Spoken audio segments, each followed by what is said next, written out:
T-minus 30 seconds.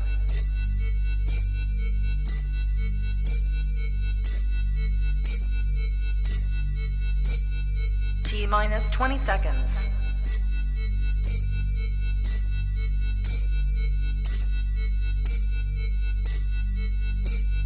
10, 9, 8, 7, 6, 5, 4, 3, 2, 1, 0.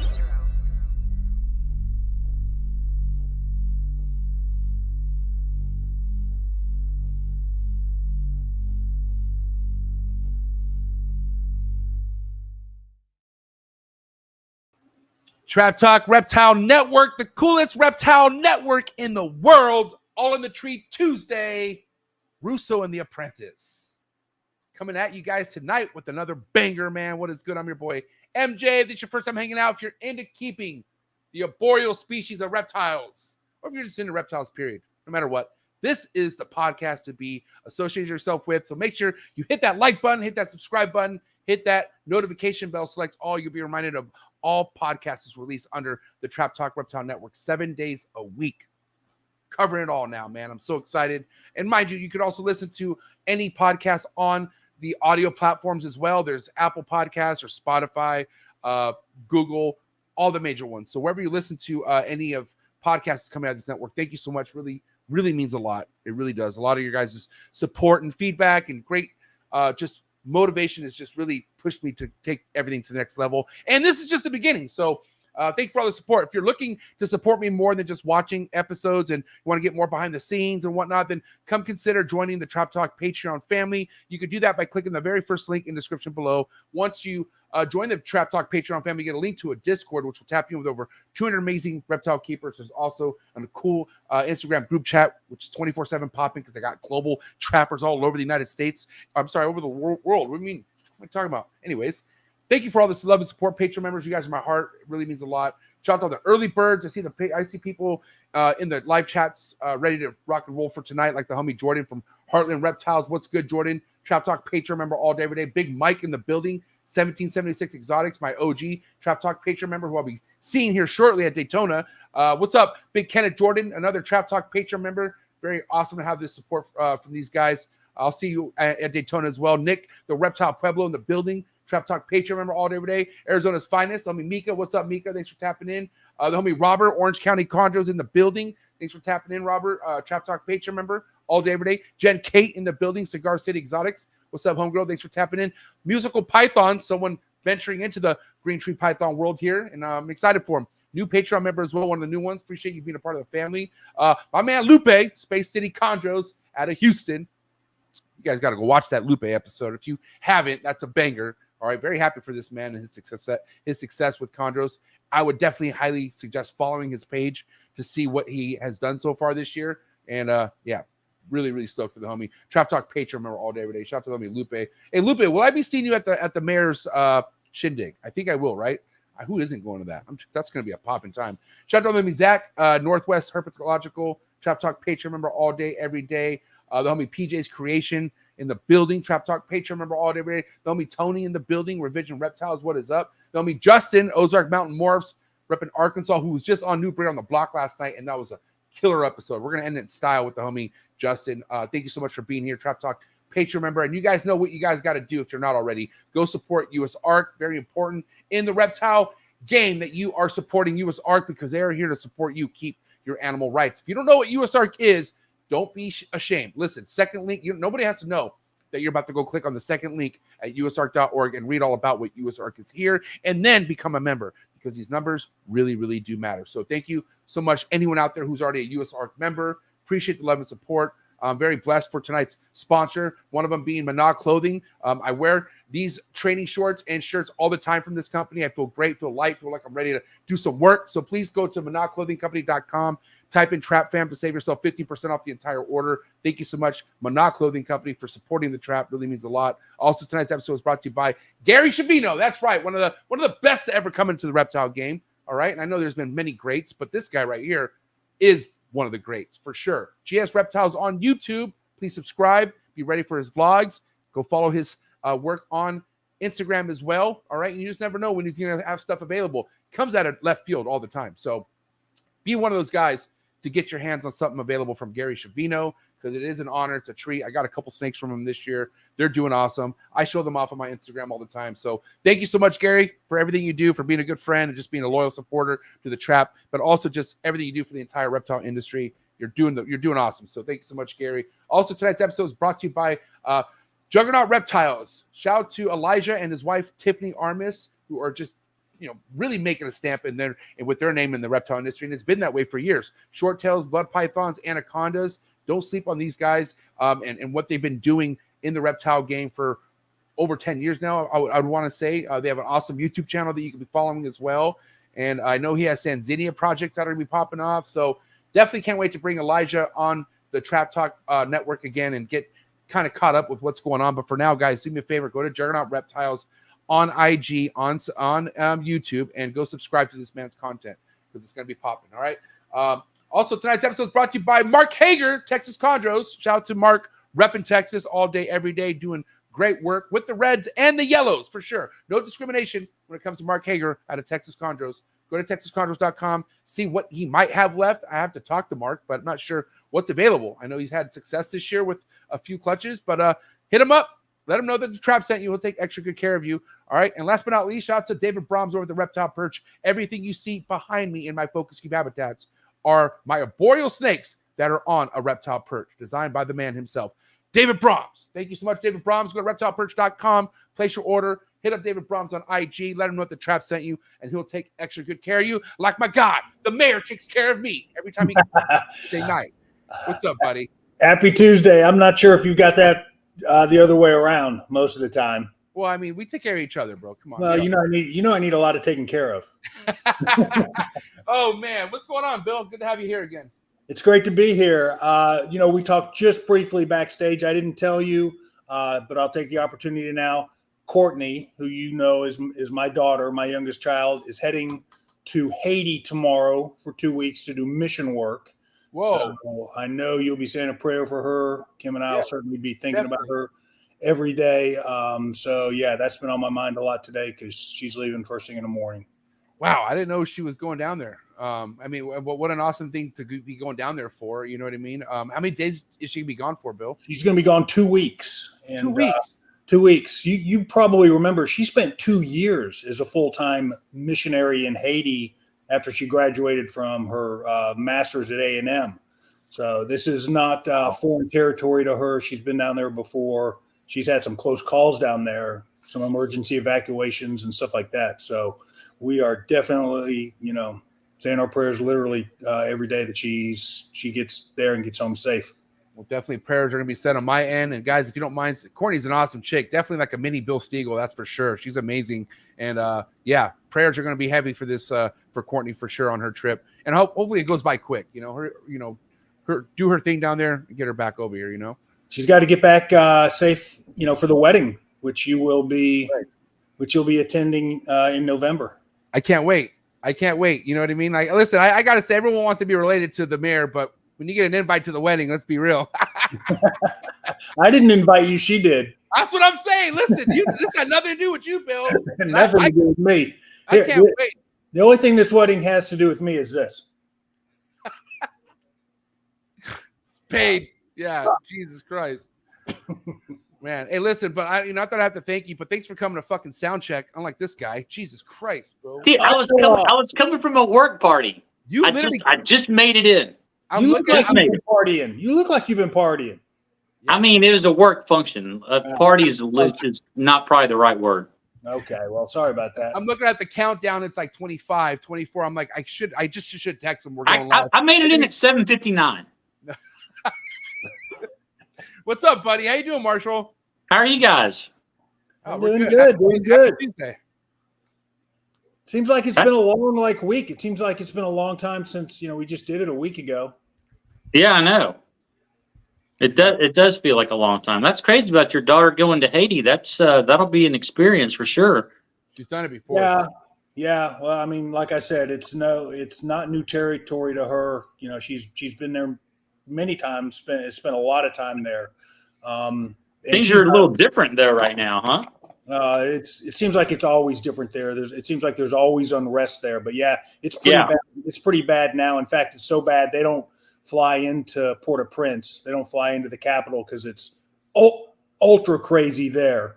So they are actually taking a private plane from Florida, flying into a private strip, trying to avoid all of the mayhem that's going on there. Wow.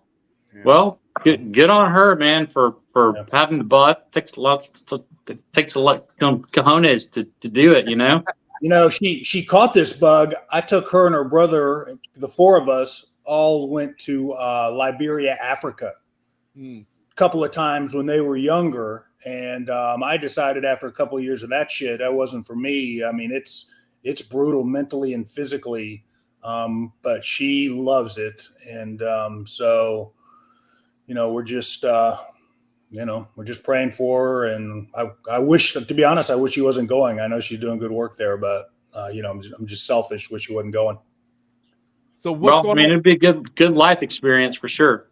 What's going on with your guys' weathers right now? How are you guys keeping up with all the heat? What's happening? Why don't you talk about that real quick? It's hot as shit here. It's hot, humid. We're about to have.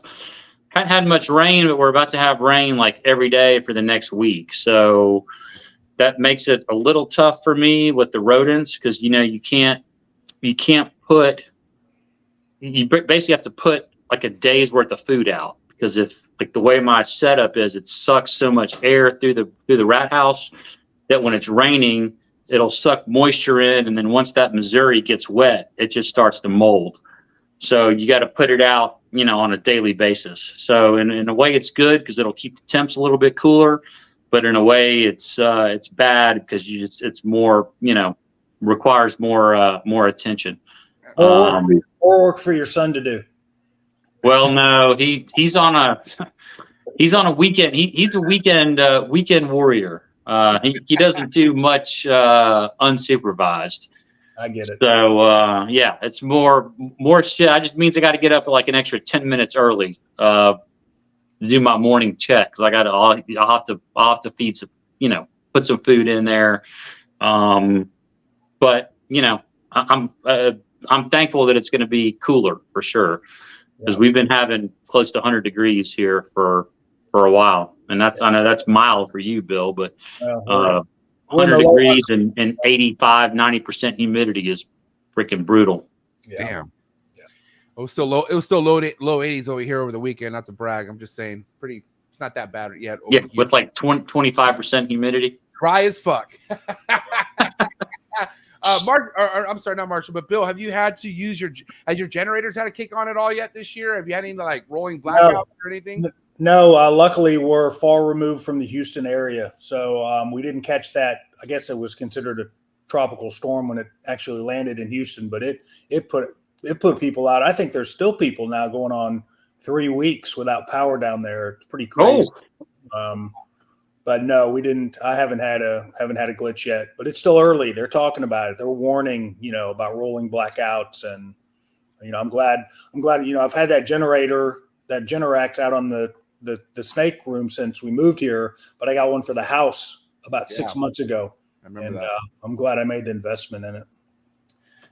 I've got one here, and you know, we've been here for a little over 3 years now, and it's not haven't needed it yet. Not a single thing. Yeah, but I mean, old house, it, you know, used it multiple times. But here, I don't know what it is because like my power lines, MJ, you've been here, you've seen how the trees are around here. My power line sneaks from the pole through a big ass oak tree, and it somehow has managed to never go out yet. So.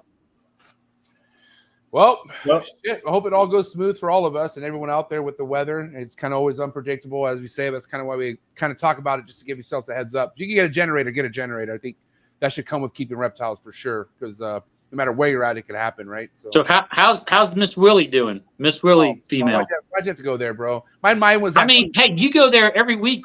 I'm surprised no one's brought up the albino yet. Yes, the albino's still alive.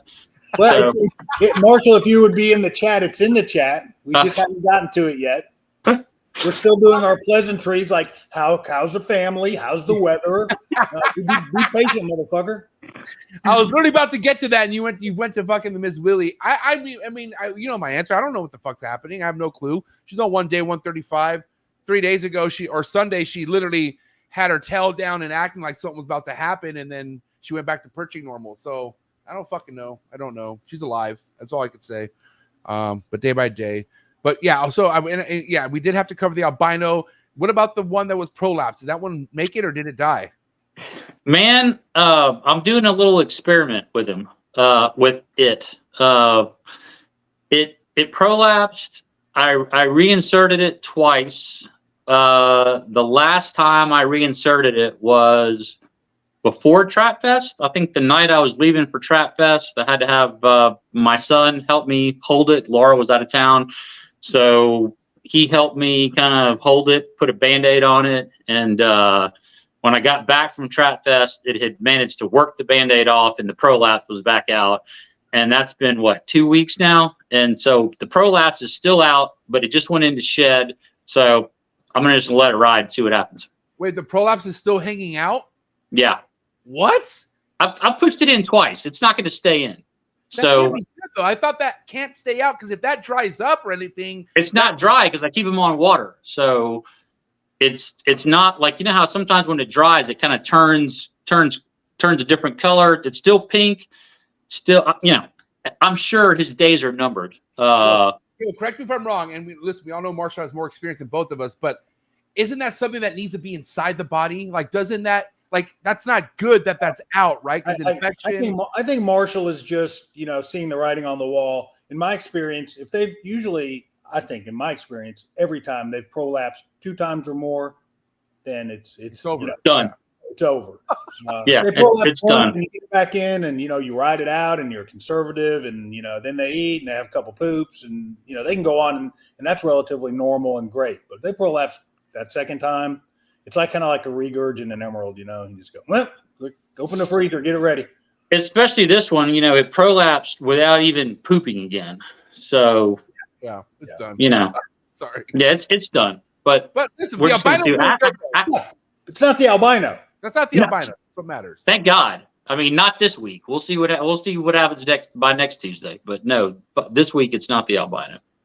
Very true. All right, I think updates are great. We're all good now. I'm excited for tonight's guest because, of course, it's Vin Russo, which we've had on the show before, but not with his right hand man. You know, we always hear him talk highly of Kenny. We've had Kenny on the show too, but now we got both of them on the show, and I'm really looking forward to sitting down with these two guys. What do you guys think? Yeah, same. I mean, the one episode that I think that I've missed was Kenny's first episode. I was on a work trip. I think I popped in for a second, and I had a work thing come up tonight, so I thought I was going to miss it twice in a row. But no, I'm pumped, man. Kenny has started quite a commotion with all the Gecko. That's where that episode's where all this started, right? It really picked up steam. Yeah, Kenny's episode was a blowout episode. Like it really fucking started taking off, and people were like blown away with what he was saying. And then it actually helped me. It helped me out a lot. Oh my God, everything that I'm learning about geckos and not having to worry about stubborn feeders, I have all thanks to Kenny on this one for sure. And so we're gonna definitely give him his flowers tonight and see what Ben has to think with the whole gecko establishing thing and all that, because we haven't talked to him about that, and he's obviously worked with CHONDROS. Last time we talked, he had, you know, he has numbers under his belt. So let's get this started. You ready or what? I've successfully, Alex and I have successfully hatched 2 geckos now. That's awesome. Yeah, you showed me the other. It's like a week ago or something, right? Yeah, we had one about a week ago. Yeah. Where'd you get your starters from? Craigslist, of course. Yep. That's where I got mine. I got 1.2 proven breeders for like maybe $400 on Craigslist or $300. Did you tell them you were going to be using the babies for feeders? Alex took care of that. I have no idea. that's not a mayor's duty right there. Are you kidding me? That's not his fucking destiny. Alex takes care of all those things. All right, guys. Well, fuck it. I'm really excited. Let's bring on Ben and Kenny because like I said, this is gonna be one for the book. So, you guys ready or what? I'm ready. Let's do it. All right, let's do it, guys. It's that time. Do what you gotta do to get your mind right. Do what you got to do to stay hydrated. Episode 516. Ben Russo and the Apprentice, Kenny, coming at you right now. Let's go. Sure.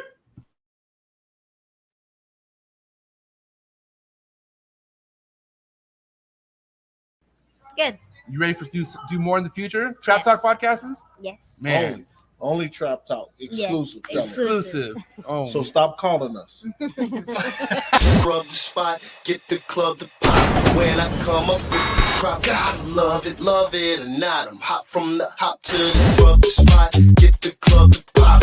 When I come up with the rub the spot, get the club to pop. When I come up with the rub the spot, get the club to pop. When I come up with the rub the spot, get the club to pop. When I come up with everybody, we do it. Everybody, we do it.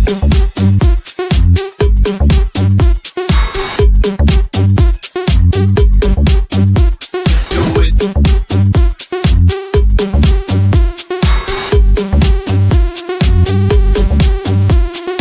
it. Do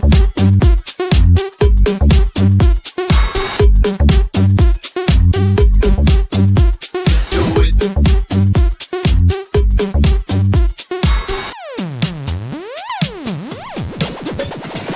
Rub the spot, get the club to pop. When I come up with the rub the spot, get the club to pop. When I come up with the rub the spot, get the club to pop. When I come up with the rub the spot, get the club to pop. When I come up. And we're live, episode 516. Ben Russo and the Apprentice, Kenny in the building. What's up, gentlemen? What's up, guys? How's it going? Can you hear What's me? up, boys? Kenny's muted. Kenny, we can't hear you, Kenny. No, can you hear me now? No, yeah, we can hear you now. Yeah. Can you guys hear me? Yeah, we can hear you, Ben. All right, Come on. man. Hey, guys. What's up, How's it Kenny? going? How you doing, man? How you living, bro? Good, making geckos. Hey, but Kenny, we're not kidding, man. After that episode of with you being on here, it created quite the stir in the hobby, only because, which I don't understand, right? Because I mean, you obviously been around, you are putting your brain to work and trying to figure things out. And once you told me what was working for you, and I saw that it worked for me, there's nothing else for me to think about. I was like, this is obviously like an automatic, because when you have a neonate, that is the most shyest thing, no matter what you do to it, beat the shit out of it, right? And then you offered something where it becomes another animal and it just like becomes like aggressive and eats. I mean, we're talking like a light switch here, aren't we, Kenny? Yeah. Once you get the digestive system going, that's usually when they'll start to actively feed on other things. And the species of geckos you choose is cresteds, right? That's what you use, or do you have another species of geckos that you're breeding? Cresteds, just cresteds for that. Okay. And Vin, obviously Kenny's been around for how many years now? I mean, he's been working for you for a handful of years at least, right? Yeah. Well, I don't want to take any credit away from Kenny, but Kenny got the idea of geckos from me. Wow, Kenny, come on, bro. Yeah, Vin has the coolest picture. I remember he showed me, and probably one of the first times I was there was like 10 little yellow OSs eating little leopard geckos. Wow. Oh, that works out perfect. And then I had leftover cresteds, and Vin said, start using them. Yeah, when I first started trying it, I used leopard geckos, fresh out of the egg leopard geckos. What's more expensive? I'm not into the gecko game. What's more expensive, like at a reptile expo, the crested gecko? Well, I never purchased geckos to do it. I always use my own because yeah, I but don't if you had to like start a colony, like if you wanted to get some crested geckos now are cheaper. Back then, leopard geckos, there were no crested geckos when I did this 25 years ago. So I had to use leopard gecko. And believe it or not, the leopard geckos back then were probably $30-$40 each, but it was worth it to me to feed them to the the buttheads that wouldn't eat anything. So yeah. What does a leopard gecko cost? Like the one, like MJ, the ones that you're feeding off. What would you sell those for? Well, those are crested. They're not leopards. Mark. Oh, sorry. Yeah. I need you to get it together right now, please. Okay. Sorry. Well, I'm not up on my geckos. Sorry. Crested geckos now, if you bought them wholesale from a wholesaler, about $8 to $10 each. Right. Yeah. Right. Okay. And out there on a table, like the cheapest one you're gonna find is about $100 to $50. Like if you were just to like go shop around on some breeder's table, you know. Dude, I think a baby less than that.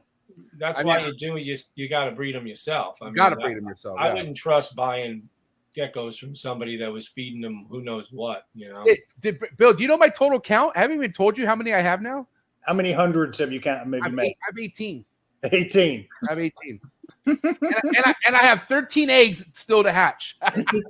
You're so proud of it. How long do they take to hatch? Like you have no bad idea. I wanted to hug you, Kenny, after I saw like that whole like ordeal of like that fucking gecko being eaten. If I could virtually go and give you a hug, I really would right now. You have no idea. It was fucking. Well, actually, Marshall, they take a while to hatch. What do they take?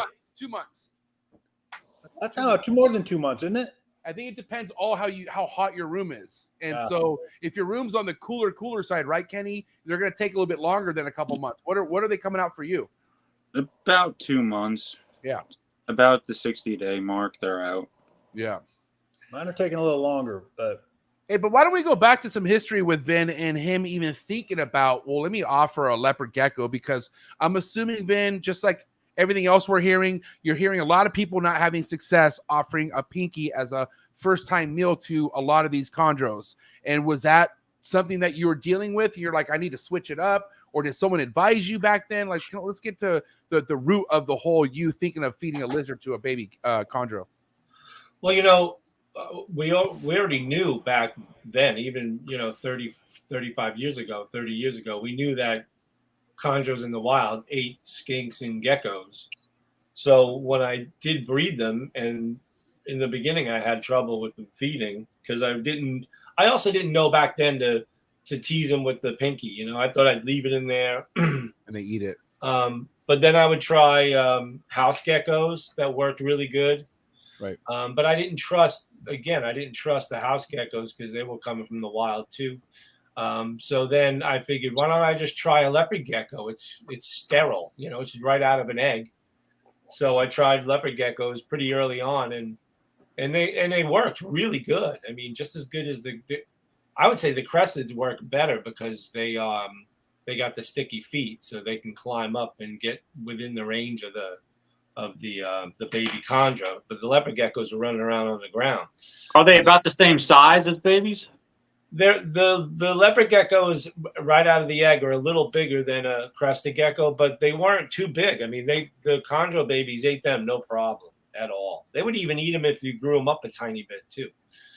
So, and I remember Eugene saying to me, "You got to try a gecko," because he would do the same thing way back when. So Eugene and Trooper. Right. So I don't know where they were getting their geckos from, but it was important for me to use the captive born ones. I didn't want to get wild ones that had parasites. Yeah. Couldn't you freeze those off and they'd be fine though, if that was the case? You can freeze them, but you can't kill certain bacterias and pathogens by freezing. So you can kill them by boiling, but you're not going to boil a gecko. You know? That's going to be gross. Yeah, it's going to just fall apart. So that's why it's important to use your own geckos. So you, as of now, Vin, you have your own colony of cresteds, and Kenny has his own, or Kenny's hooking you up when you need him. How's it working? Get them from Kenny. All right. Kenny, hell yeah. Oh my God. All right. So what's the deal with you and chondros this year? I know you said you were going to try to take some hacks at it and whatnot. What's the update? What's happened? Oh, I've had a bunch of clutches this year. Yeah. Oh, nice. How many? I usually don't disclose that. Usually, but you're on Trap Talk, so it's like. I know, right? It's all in the Tree Tuesdays. Remember, Vin. You denied a lot of other podcasts, but decided to come on here. So right. You know what I mean? Did I have to sign a disclaimer? Listen, you'll get a letter in the mail. Trust me. I swear to tell the truth, the whole truth, and nothing but the truth. Now, I had a bunch of clutches this year, some Arus, and just stuff I've been working on. Any maternal incubation, or did you skip all that? of them? All of them. Yeah, every single clutch. Here we go. I didn't touch Shit. an egg. You didn't touch. You didn't fucking incubate one of those eggs. I didn't touch one egg this year, not one. And any disasters? Any 100% success rate? Like, what are the overall success you had with maternal incubating? They all hatch. Kenny, what's going on, man? Is this true? This is true. Wow. And you seeing this? Are you like, what the fuck? I'm just gonna maternal incubate myself, or what? Yeah. No, there's no debate. I'm just doing maternal incubation unless a female dumps the clutch on the floor. I'm gonna leave her on them. As long as she's on them like a beehive, I'm leaving her there. So I was gonna say, remind me. Oh, go ahead, Marshall. Go ahead. I was gonna say, remind me, Vin. You have an egg box, or there's no egg box? Like, where do you have them lay at? Remind us. I built a little birdhouse. Okay. And it's got a 2-inch hole, and it's like 7 by 7 by 8. So no females kicked out an egg or anything. Like everything was all intact with the females beehive. Not all of them beehived and hatched them. But you got to keep in mind, everything that I'm doing, that I'm working on now, are wild caught or F1 wild caught. They're all Long term though. They've been in your collection for a long time, right? Some of them. One female this year was only in the collection for about 1.5 years from the wild, and she laid and sat on them, no problem. Like an adult? Like she was imported as an adult and went on to. Oh wow. Yeah. So if you know what you're doing and you deworm them and you deparasitize them and you get them feeding well, they will go into egg production. Sometimes they'll go into egg production whether you want them to or not, simply because they went from the famine to feast. They went from they weren't eating anything. They were in a wholesaler's facility sitting there doing nothing for weeks, months, whatever. Right. And all of a sudden they go into this mode where you're feeding them regularly. They'll start developing eggs. So, which is your go-to almost with anything you breed, right, Ben? You don't feed a lot. Like you only feed. Yeah, right. Yeah, I don't feed a lot at all. I was showing Kenny today. I had a Crawl K boa gave birth today, and she ate 6 rats last year. That's it. And she just laid today. We had 8 babies today. Yeah. Wow. She wasn't very big, but she, and she'll eat 6 more rats this summer and have 8 or 10 more babies next year. Damn. I got to say, man, I've noticed ever since we had you on the show last time that some of the, not to get off topic, but some of the boas that you put on your Instagram are just unbelievable. Thank you. Yeah, the red ones, and I don't even know what I'm looking at half the time, but they're nice. Yeah, there's a lot of the blood boas I've really selectively bred for red, and even the leopard boas I've been breeding for orange and red. So. Yeah, I mean, hands down, one of my favorite tables at Tinley. I've always like, you walk by Vin's table, you're going to be there for a bit because there's nothing else around in that whole entire building other than what Vin has right there. So it's definitely awesome. Do you bring chondros to Tinley? No, I never bring chondros to shows. Why not? Yeah, why not? I don't think they can handle being in a box for 5 days. I really don't. To be dried out and be in a cup for 5 days, it's not worth it. How far is Tinley from you, Vin? It's a 12-hour drive. Oh yeah, that's a lot. So they'd be in a box from Thursday till Tuesday. Right. So I just don't bother, and I don't have to bring them. Why would I bring them there? I mean, sell them easy.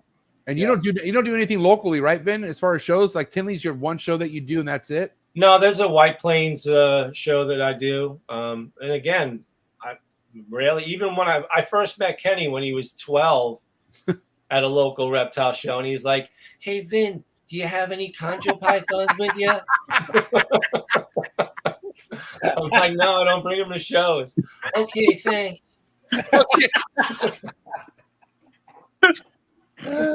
That 2 or 3 years ago. That's several years ago now. Over 10 years ago. Yeah, I was 12 at the time. Yeah, so he's 25 now? Yeah, 13 years ago. Yeah, that's crazy. Shit flies, man. I mean, do you feel like that was kind of just yesterday, Kenny, or do you feel like that was a long time ago? It was a while ago from everything regarding the reptiles. It definitely separates it. Because at the time, I only had one green tree python. Right. Now, going back to your green tree pythons and the whole, like, not feeding as much as typical reptile keepers feed, So if you were to kind of give us an idea, right? So one of your pure arus or one of your arus that laid a clutch, how soon are you wanting to get a meal back into that female? Like how's it work with that in the chondros for you, Vin? I don't rush. I don't feed them a lot right away. You don't want to shock their systems. I mean, think about it. In the wild, they're going to sit on a clutch of eggs for 47 to 49 days. And they're going to hatch, and then they're just going to sit there and, maybe go out. They usually go into a shed cycle right away, so they're not going to eat that then, Right. They'll go into a shed cycle, and then they may sit on a tree and wait for something to come by. But I really don't pound them right away. I just give them, maybe a mouse a couple weeks after after the eggs hatch. Right. Okay. So this whole 47, 48 days, they're not eating nothing, obviously, because they're too busy they don't cooking even eggs. What about come off? What about hydration? Like, is there water nearby? Or are you like, you have some people like Christopher Rice who freaking, gives them water and whatnot. Do you do any of that? No, they don't need it. I keep them pretty humid. I mean, my chondro enclosures are about 85 to 90% humidity. And that floor stays consistent, or is there a nighttime drop for where that egg box is at? I posted a video recently on my Instagram account showing a snake on eggs. It was 79 degrees in the enclosure, and the snake was 87 degrees. Holding its internal temp, like it was doing that itself, is what you're saying. Yep, it was cooking itself. Yeah. So do you find that how do the females spring back after maternal incubation? Are you breeding them back-to-back years, or are you giving them a year off in between, or what? It depends on the female. Some of them will go back-to-back years. Depends on what their feeding habits are like, or how much they depleted out of themselves. If they're thin and they used up a lot of energy, like say for example, they laid eggs earlier in the season, because some of the snakes I have lay eggs earlier and some of them are later. Like some snakes are on eggs right now. Some of them laid eggs back in March. So, but if they laid eggs in March, and see that one, it says 79 degrees. You put a temp gun on the snake itself, and it's 86, 87 degrees. She might be using a lot of energy. It's 86.7. She might be using a lot of energy to keep those eggs warm. So she might be a little thinner. So she might not go again. She might not go the next breeding season. So I would just give her the year off. And again, I don't feed the hell out of them trying to think, oh, I'm going to catch up and breed them again. If I had one or two snakes, I would do that. But I have enough of them where I don't have to do that. And that's on the surface of the snake. That in the middle of the eggs, it's going to be a couple degrees warmer even than that, which is pretty freaking amazing that they can raise 10 plus degrees. Oh yeah, it's unbelievable. Or around 10 degrees, yeah. Yeah, easily 10 degrees. And there's no heat source in that cage. There's no heat underneath. There's no, heat above. I just set them and forget them, because in the wild, they don't have a heat source. They're just sitting in a hollow stump somewhere. Hey Vin, have you ever seen a female on eggs shiver? I've seen them. They do this. Yeah, convulse. More like a spastic movement. Not, you wouldn't call it like a classic, shivering, right? Like, No, they just twitch. It's like a twitch. Yeah. Why, Bill?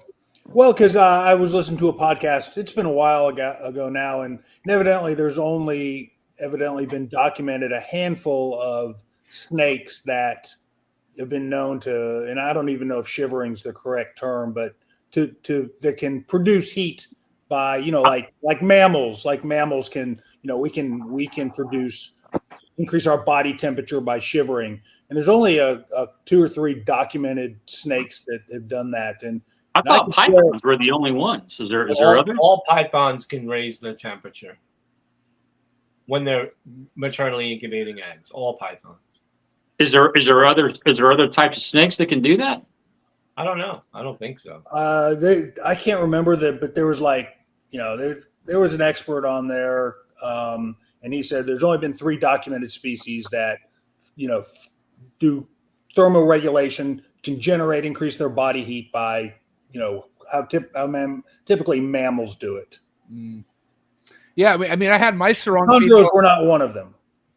Yeah, I mean, my sarong female that had that oviduct prolapse, like, after she laid her clutch, she was twitching for a long time. And I don't know if it's because she had eggs stuck in her, or Probably she thought she was incubating eggs or something, but she was twitching for a while. And I was like, dude, she's going to die. And then she died. I've seen them do it. I've seen them do it too. You pull the eggs and a day later, they're up on that perch and they still think they're on the eggs. Yeah. It's just you think about it. It's an evolutionary ability to reproduce, and when you take the eggs away from them, they don't know you took the eggs away from them. They think they're still sitting on something. Yeah. So let's go back to what you were saying. There's no heat being pushed out in that enclosure where that snake is, because everything that's heated is ambient for you. Everything, it's whatever the room is, correct? That's how you do it. So even with the gravid female, there's nothing increased heat-wise for that individual snake. It's still whatever's happening in your room is what you're saying. Yeah.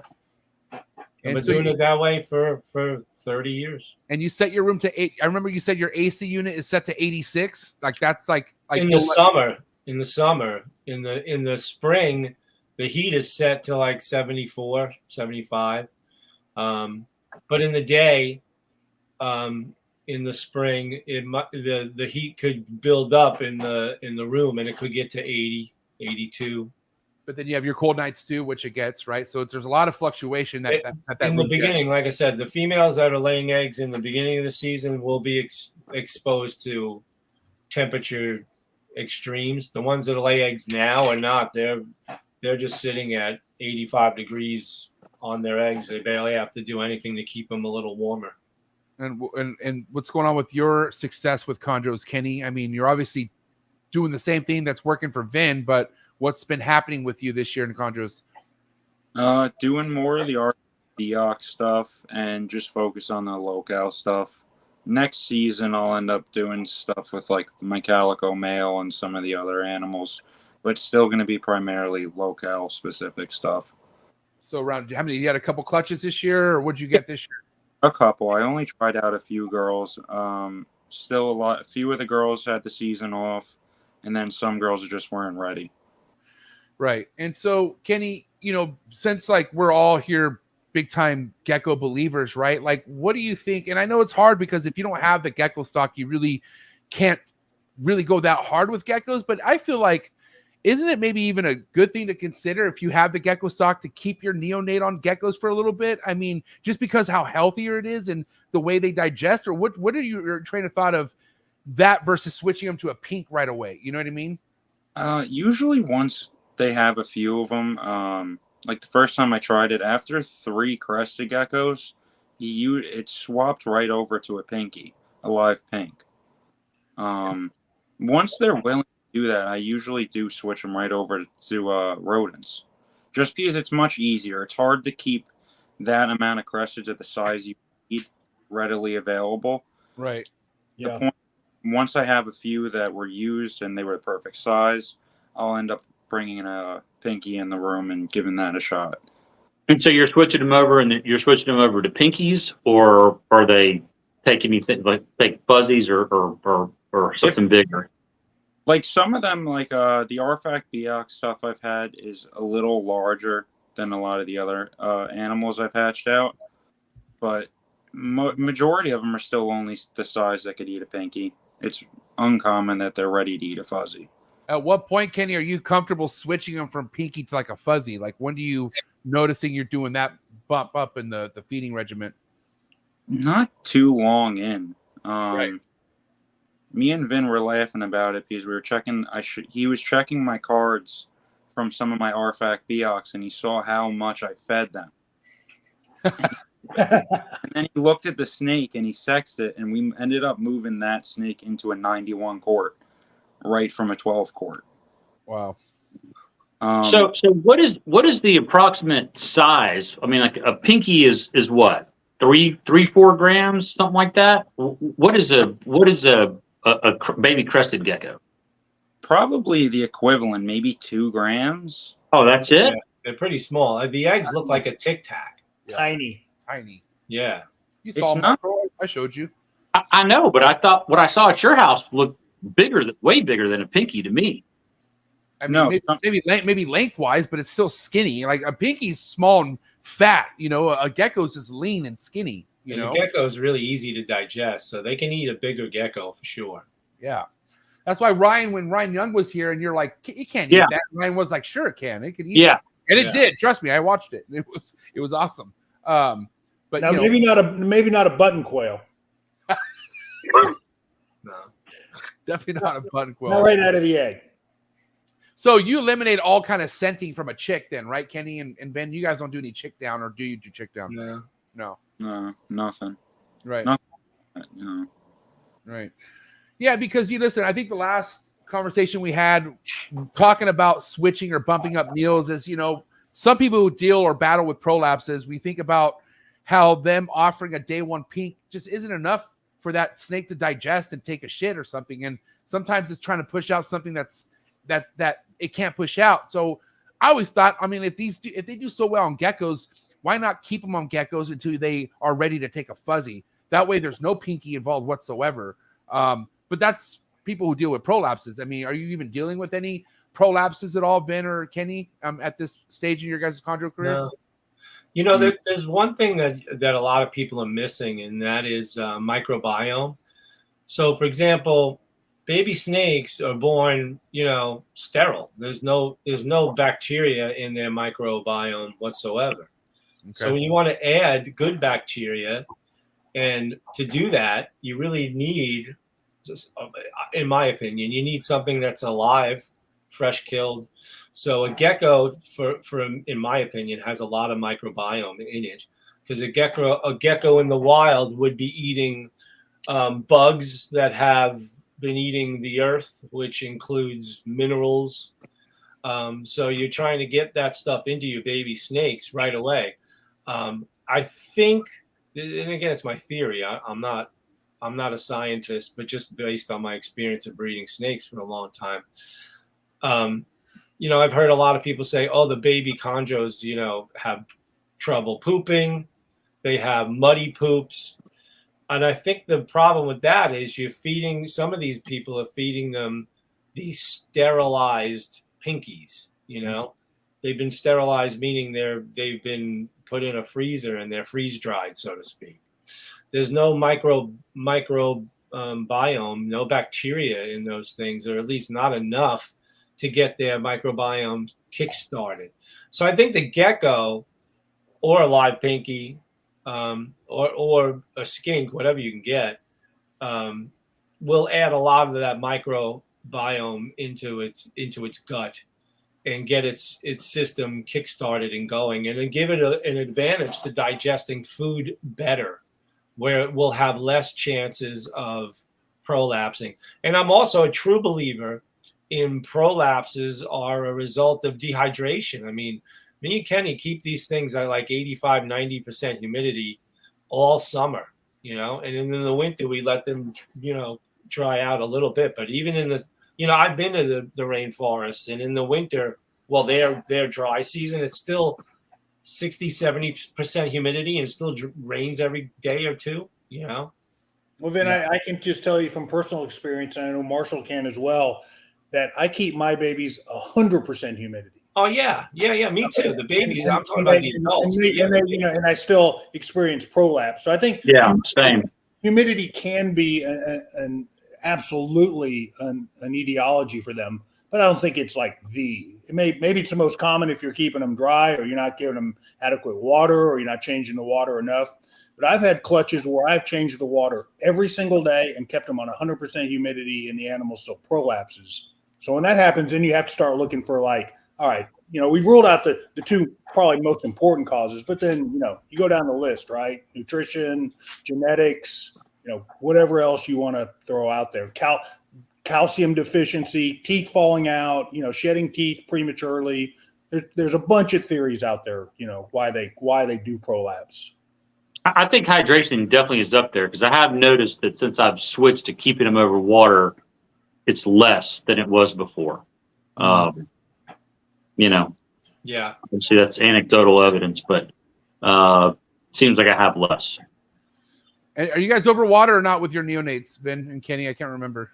No, we just use wet paper towels. Very wet. Yeah, they're wet. They're they're soaking wet. Yeah. Yeah. Yeah. And so Yeah. if you're looking at Kenny's feeding card and in your eyes there were too much offering as far as the feeding was going, how do you like to feed your babies, Vin? I feed them once a week in the beginning, just to get them kick-started. Kenny feeds them every 5 days.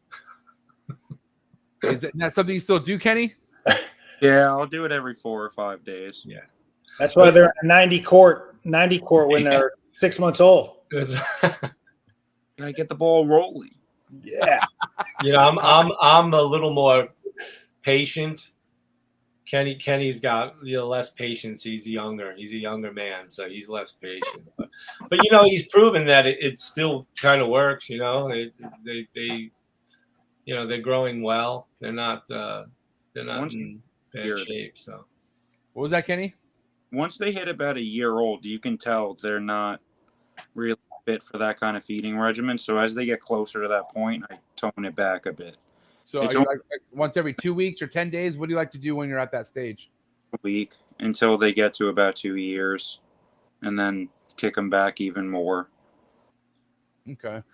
And with your first time females, right, Vin, if you have a female that you've been raising up and grooming, they just fit into the same cycle as everything else, right? So like if it's that time of year, they're not being fed and then you breed them, or is there a certain different approach you take with first time females? No, all of the snakes in the building are on the same cycle, even if they're babies. So the reason why my snakes might take a little longer to grow than Kenny's, because Kenny feeds them all year round when they're babies. For me, in the winter, the babies, I don't feed them either. So if it's a first time female who's 5 years old and I want to breed her, she was kept and cycled in the same feeding regimen as everybody else her whole first 5 years. So, if they're old enough, I'll try them. Size has nothing to do with it. I had a female this year lay eggs. She laid 9 eggs. She was small. I mean, I don't have a scale, so I can't weigh them, but she, like a mouse, was a big meal for her. Damn. And she was 5 years old, 6? Probably 5 or 6. Yeah. Yeah. Yeah, I think we would all agree age is more important than weight in condors. Yeah. Yeah, and I'm sure somebody out there would try, a female at like 3, and it might work, but yeah. Oh, it's been I done. did. My first clutch female was 3. She did fine. Yeah, She was so big, it's though. like, they're pythons, they will eat, if you feed them a lot, they will eat it. But I just like taking my time. I don't know. We always talk about younger males. Some people having luck with younger males. Do you ever take a shot with younger males? If you need to, Ben or Kenny, what's your guys' take on that? I try not to. Like, if I have a mature male, I'm going to use him first for sure. But usually I won't give a male a shot until he's about 4. Yeah. Sometimes Me and Kenny both learned that those young males sometimes are shooting blanks, so kind of don't bother with them. I mean, don't get me wrong. I'm sure plenty of people have done young males 3 years old. Yeah. I've been 18 months. Yeah, see? Was the youngest. Yeah, they'll do it. But Marshall, you're a ball python breeder. Not at the time. I was not. This is my first chondro clutch. To you, that's old. 3-year-old female, 18-month-old male. Damn. And what was the clutch like? 21 eggs. They all hatched. Actually, I had 22 because one egg had twins. Holy shit. Damn. That is crazy. But what's your luck now with young males? You don't even bother, right, Marshall? Like you rather. I mean, I haven't really had to use one in a while. Just 'cause I've been using the same, same male basically for the last 10 years or so. Wow. Yeah. Well, you know, it's the same with ball pythons. I remember the first time somebody bred a male at 6 months. I was like, what? 6 months? Yeah. I know, right? And it worked because I tried it. It definitely worked. So And that's the thing. I mean, those are little hacks that, you know, God forbid, you just can't get away with certain other species, you know. But God, man, ball python people, I noticed the ones who are been doing this for a while are good at that 6 month male breeding shit. And I don't know how, but I'm like, fuck, man, good on you, I guess. I don't. And breeding females at 2 years old, which I've never done that with ball pythons. I always shoot for 3. Yeah, but a lot of people shoot for 2. Yeah. When I first started breeding Burmese pythons back in 1985 or 86, we were feeding them. And I mean, in a year, we would get them up to 10, 12 feet. And at 18 months, we would breed them and they would lay 30 to 40 eggs. It's crazy. So then I think a lot of people just assumed, oh, you can do everything that way, you know? But you can't. You definitely can't. No. How's the other stuff going for you this year? Because obviously you dabble in a lot of different species of reptiles. It's been your MO for a while, but how are the boas looking this year? Like anything new cutting edge you want to talk about, Vin? The boas, it looks like it's going to be a good boa year. I had a bunch of litters already, and I had a litter of Brazil boas, which are pretty rare. There's not a lot of Brazil boas around. They're snakes that originated from animals I got from Lloyd Lemke in the late 80s. Whoa. So I had a litter of those. I had some rare West Snake K boas, but they're all sold. Crawl Ks, a lot of the island types, Hog Islands. This was a good Hog Island year. I had a couple of litters of them, and those seem really popular. People really want the real Hog Island boas. You know? And mainly because they stay smaller, right? They're not right. That's what I was going to say. Yeah, they're all you know, all of the true locality stuff that come from islands are pretty small. You know, like my hogs are maybe 4 or 5 feet. The Crawl Ks are maybe 4 feet, and they're small snakes. Again, if you feed them properly, if you really fed the hell out of them, they're going to get bigger, but they'll look like ball pythons. They'll be short and stubby. You know, right? I can't remember if I've asked you this, but what has been your experience with like emerald tree boas? Have you ever dabbled with those in your career, Ben, and had success? Oh yeah, I bred basins for a long time, and northerns too. Right. I got to the point back in 2008. I had to decide, am I going to do tree pythons or am I going to do tree boas? I really couldn't do both because I needed all the cage space for one to stick with one species. So I switched over to all tree pythons back then. Damn.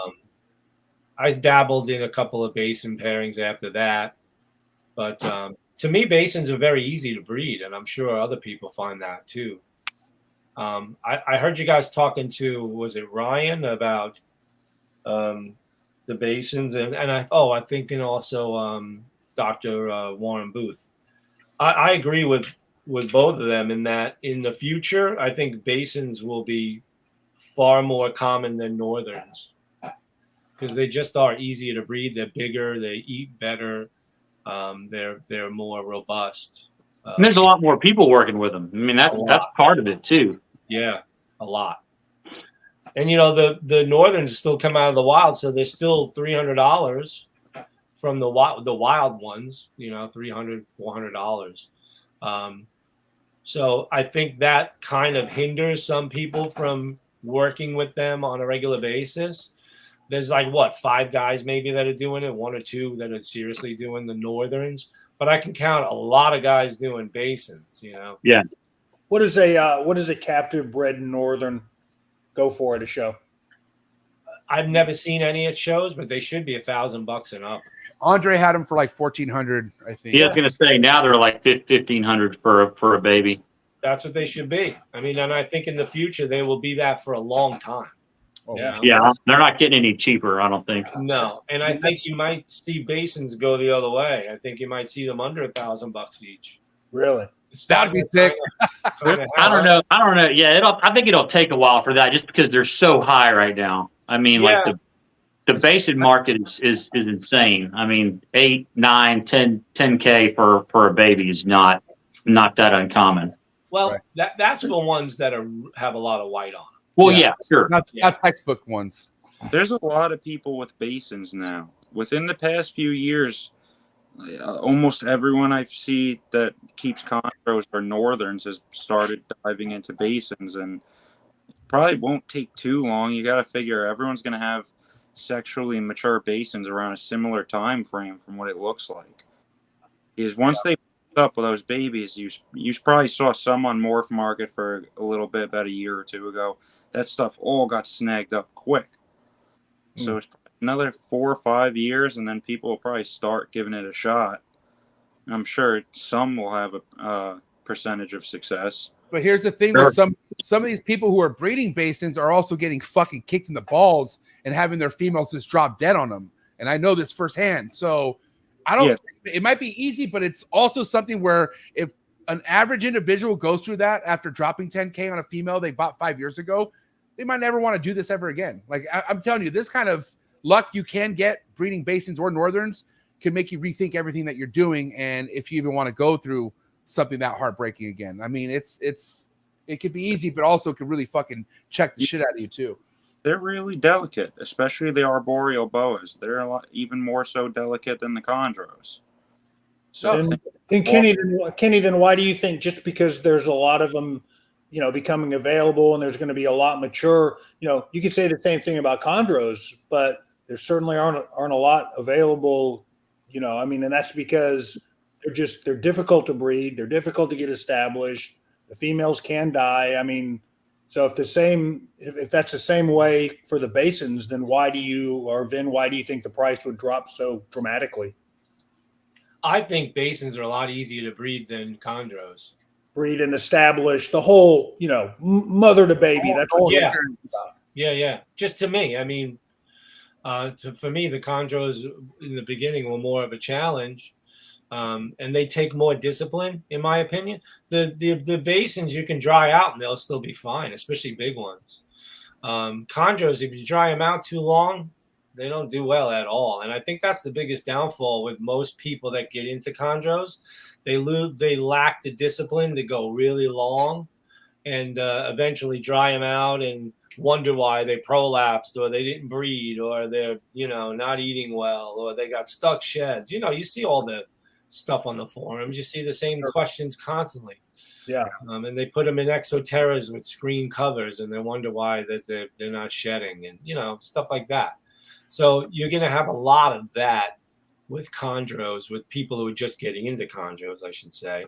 But with basins, you can get away with the neglect a little easier than you can with chondros. So that's why I think the chondro will be a little more difficult. And, you know, a scale of 1 to 10 might be, you know, a 5, and a basin might be like a 7 or 8. But it's been years since you've dabbled with basins and northerns. It's been quite. Well, I've always had them, but not in the numbers, you know. Okay. Yeah. Is there a big difference as far as when they lay northerns and basins, as far as like the amount of days after post ovulation shed, from what your experience was? Like, did you notice a difference with that? You know, there's a lot of compensating factors with that. It depends on the amount of heat you've got on them. And I always noticed that the basins for me were just as long as my constrictor, like my Surinams and my Brazilians. It was usually about 125, 130 days after they ovulated. After ovulation, okay. Yeah. I don't go by the shed because sometimes they don't shed, you know. So sometimes they do, and sometimes that shed cycle can be extended by temperature, and it can be decreased by temperature. So you can't really go by that shed cycle, but you can go by that ovulation. Yeah, I noticed this year with my chondros that laid for me, they all shed 30 days after their ovulation. Like, I noticed it was like on point with 30 days, and I was like, holy shit! And I never really noticed that before. But I've also had chondros not give me sheds at all. I think one female, the one that just passed away with her oviduct prolapse, I got 2 clutches from her, and both times she never shed, and I thought that was the weirdest thing. Yeah, they're all different, you know. Yeah. And for me, they usually shed about 20 days after they ovulate. So, but my room could be warmer. There's so many compensating factors that can affect that shed cycle. Oh, Kenny, If they go into one. Kenny, what's the deal with you and the other species that you have going on? Obviously, it's just not chondros for you either. I mean, there are quite a few other species you have your hands deeply tied with, right? With some of these projects. It's mainly the chondros. I have the cordensis here, raising up a few, not a lot of carpets, just a small amount of jungles. A few boas from Vin, but it's all primarily oriented towards chondros. The children's pythons, of course, and I'll start doing the satanic leaf tails again this year. Are you looking to have chondros be the bread and butter for you at some point? Like, is that what your game plan is for the future? That's all. Yeah, I'm not buying other stuff other than chondros or really focused on anything other than chondros. I can't remember, Kenny. It's hard to fill you out. Like, are you pro locality versus designer, or the other way around, or you don't matter to you? I can't remember. I think the locals are definitely better than designers for sure. Oh wow, Ryan Young is fucking. He's fist bumping right now. Like, I have designers and locals, and my locals are better than the designers. They're not as goofy, and I guess. Oh wow! You hear this guy, Bill? You hear this guy? Wow. Listen, he's not wrong. Yeah, he's not wrong. He's not wrong. And you have to realize that his mentor is sitting right here, next to him. Kenny can do whatever he wants. I have a lot of respect for Kenny. He's got the calicos going. I mean, he knows a lot about the different lines of designers. But he's also learned that for me, and he's seen it. There's a lot more, I should say, fertility with the wild type stuff than there is with the designer stuff. So I would have no objection to that statement at all. Yeah. And Marshall, I think, would probably agree, and Ryan, and I think the designer stuff can definitely be dwarpy. It can be. Seems to be a common thread from everybody we've had on. Yeah. Even though there's a fucking designer on his page, but no big deal, right? Well, Kenny's into it full steam ahead. I mean, and I'm, I commend him for it. I mean, I don't get. Hey, I'd be contradicting myself if I said I didn't like the designers, because I have started with all OS high yellow stuff, and 2000 I had that stuff from Eugene. So I mean, yeah, which is that was all just as mud as you could get. There's no telling. That was like those were three-way crosses. If you think of the three species crosses back then. Yeah. Most like they would definitely, because I saw snakes Eugene had. They would definitely Arus he had. They would definitely Beox he had.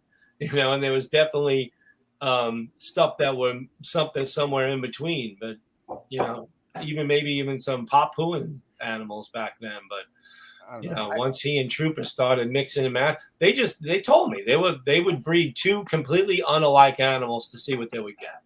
Well, nobody knew back then. Nobody. No. Yeah. They were all Morelia. No, they were all Chondropython viridis back then. Right. Every one of them. We didn't know. We had no idea where they came from. We had no idea where they were collected from. They just left from Jakarta and ended up in Miami, and we would say, "Oh, it's a green tree python." That was it. If I had this artifact stuff, I would have the same attitude as Kenny. I'm not even gonna lie to you, because we're looking at pure locality stuff right here, right, Kenny? Like, I mean, some of that pure stuff is amazing. I mean, you can't go wrong. Tell us a little bit more though. Like, how's your stock right now, Kenny? Because I know you hold a lot of this stuff back, right? Like, you don't sell too much of this stuff, correct? No, anything with the artifact I've kept. I've never sold anything with that piece. It got dwindled down to 2 at one point, just 2 pure artifacts, and it was a 1.1. Wow. And then I know Gary Shavino has some of this stuff, right? Yeah, Gary had sent out a male on loan to me from our first breeding project together, where I sent Gary a female, and those animals were hatched out in 2016, and him and I ended up just having one animal on each end of us, and it worked out as a pair. So he ended up sending me the male this time. So right all the orientation with the pure artifacts is just to reestablish and get it to the point where there's none existent. And where did your original female come from? My original that female was from a breeding project between Gary and I. So I purchased my first artifact male in 2013, and then a year later I purchased a female. The male ended up getting cancer, passing away. Then a few years later, once the female was size, I did the loan with Gary. What a snake like that go for back in 2013? You remember? $2,500 at the time. So what were you like? What were you like? 16, 15? Yeah, 15 or 14 to 15. And That's a lot of lawns to mow. No shit. Leaf tail geckos when I was 13, and I started selling those and at that point they were going for almost $1,000 a pair. So I would use the money from them and use it towards chondros. I can't even tell you what the fuck I was doing at 15. Definitely not that. I'll tell you. I had a real job when I was 15. Okay. What was that, Bill? I worked at a reptile store too, and then I eventually knew another acquaintance through there that told me about Vin, and I started with Vin not too long after that.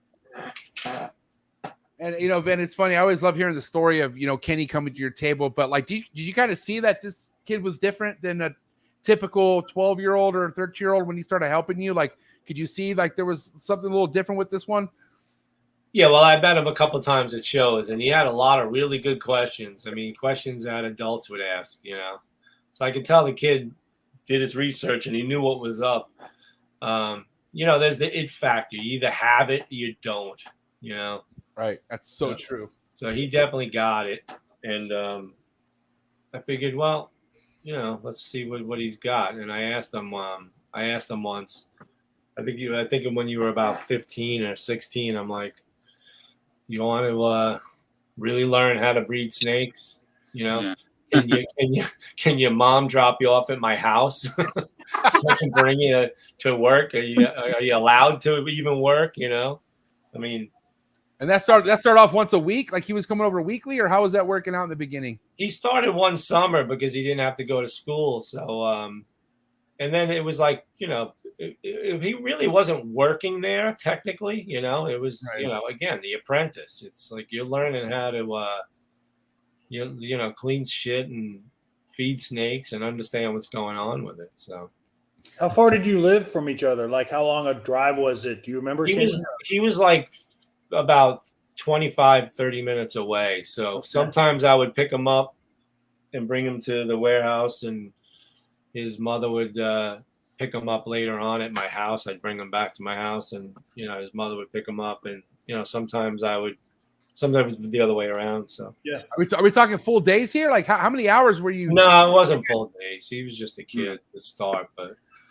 Chinese sweatshop this motherfucker. Oh my God. Okay, but remind me, Vin, you breed your own rodents, right? Yeah. Okay. And so was it something that was that some of the beginning stuff you're learning, Kenny? Was the rodent side of the things, or did that come later? Like when did you start learning about how to feed your snakes? Like how to produce stock to feed your snakes and whatnot. You know what I mean? That was a little later on. Once Vin had given me an idea and just the base around everything else. Then that took on the point of each year you pay attention more and more and just listen to what he says, pay attention to the cards he shows you, and just kind of keep that all in the back of your head for reference for when you're going to breed and the feeding seasons during the summer. Right. So back of my head, I'm thinking about cards I've seen and just information he told me over time, and I'm using that as a reference for how often I'm feeding, or when I'm looking at the females, if I think she needs a little more, or I can tone it back, or she's getting closer or further, versa. And with feeding all the different species, Ben, obviously the ones that are being fed most frequently are the younger ones and the babies, right? So do you have like one day of the week where everybody eats, or is it kind of spread out for you? Like, how's that work? It's usually the 1 day a week because we clean the rodents twice a week, and usually one of those 2 days we end up with a few hundred hoppers, a bunch of pinkies, and we'll feed them all off that day. So, and when we're not using them, we freeze them. Right. Keep them for like right now. I need a lot of hoppers. So I'm going into the freezer and getting hoppers to feed all the baby boas now because I can't keep up with how many I got to feed off. So, but a lot of your boas are on frozen thought or they're on live? Well, what happens is I feed everything live hoppers to start. Right. And then once they eat hoppers 3 or 4 times, they'll eat anything after that. Especially boas. I mean, you guys know that. Marshall, I'm sure, does that. Yeah. So that's mostly what I do. Those live mice are to basically get things started. A little crawler mouse left with a especially the locality boas, the dwarf island type stuff. They need to see something moving around. They're not going to eat a defrosted one at first. Some of them take a little longer to switch over, and I just mark those down and say this one's not eating defrosted, and just keep giving them the hoppers.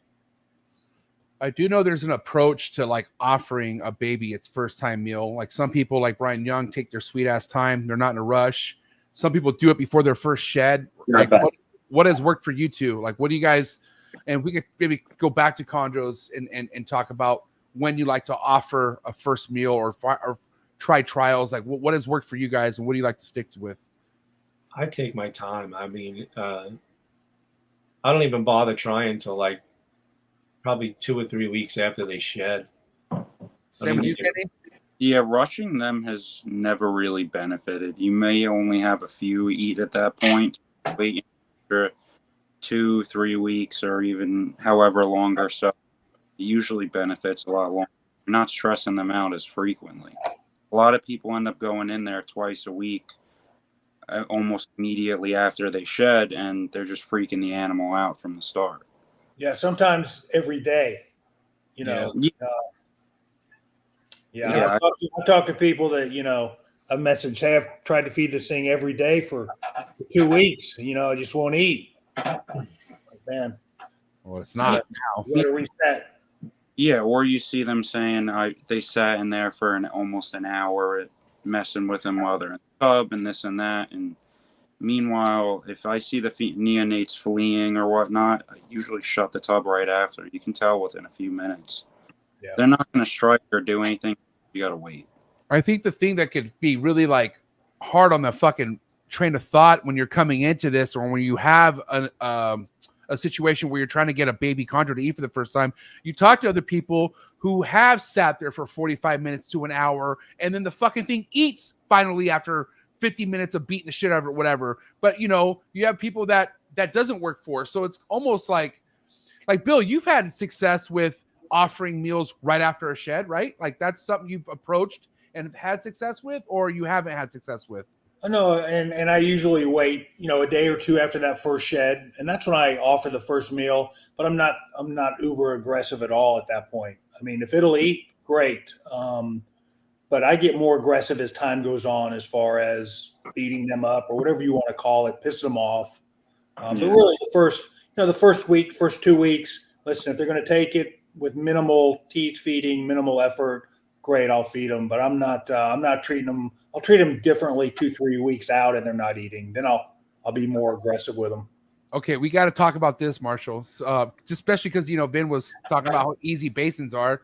What about your fucking baby? What are your babies that just ate finally after 9 months? Can we talk about that? Like, you had 3? Can we talk about the whole story of these 3 basins and how they came to this earth? Why don't you tell us, Marshall, please? So yeah, I guess it was about a year ago. The basin that produced 12 perfect babies for me 2 years before.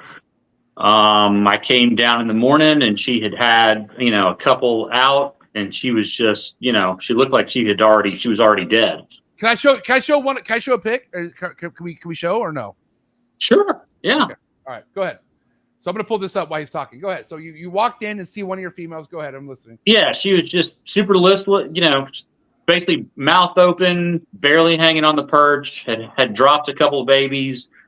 And, you know, I reached in, tried to, you know, see if she was see if I could get her to move around. And she just was, you know, it looked like she was basically already dead. She was still breathing, but she was, you know, in bad shape. Can you see that, Vin? Can you see her? Yeah. Okay. Yeah. All right, go ahead and keep going, Marshall. So then you know, this is at like 4 or 5 o'clock in the morning.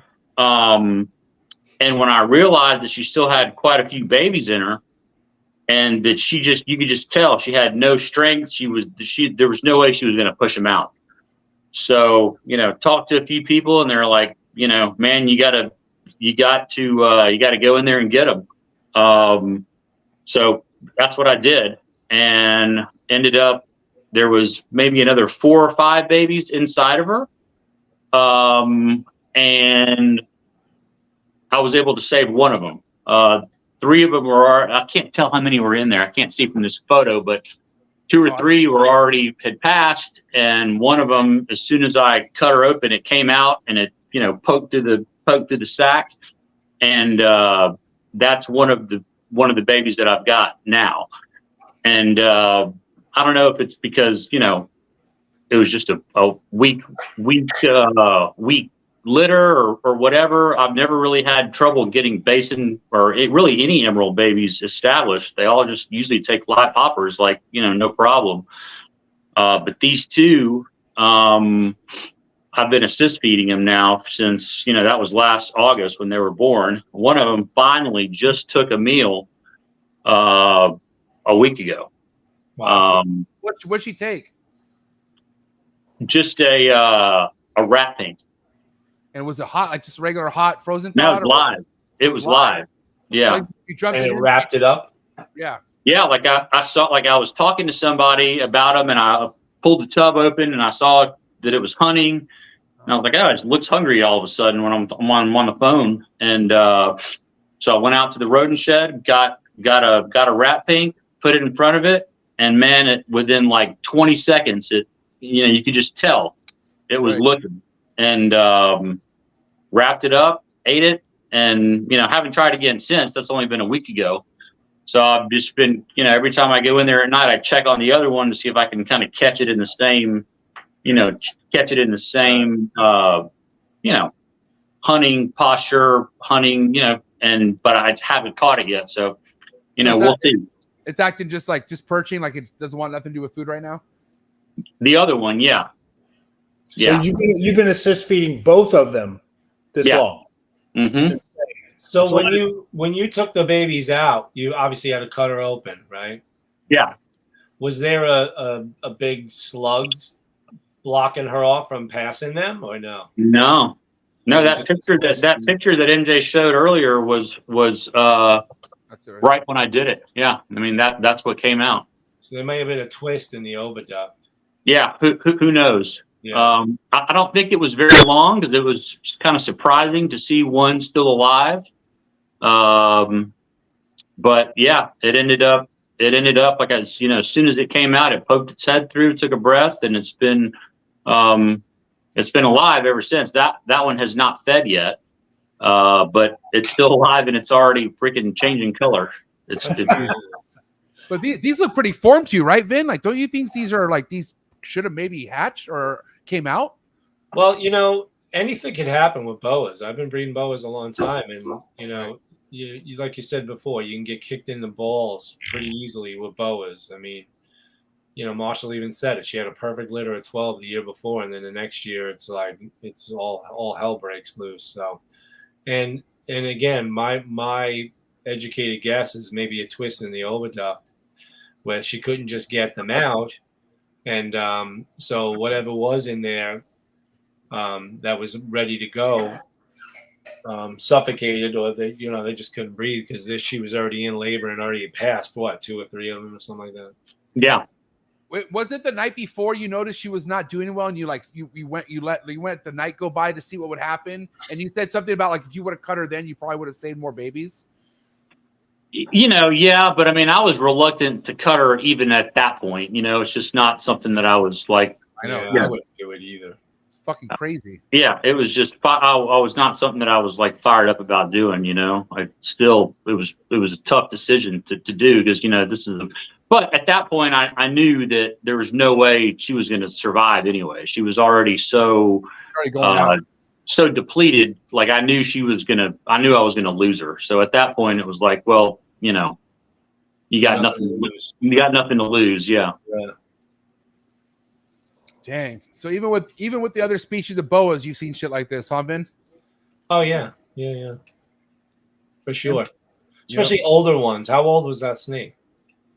She wasn't that old. She had her first litter at maybe 6 years old, and this one was so she was 8, something like that.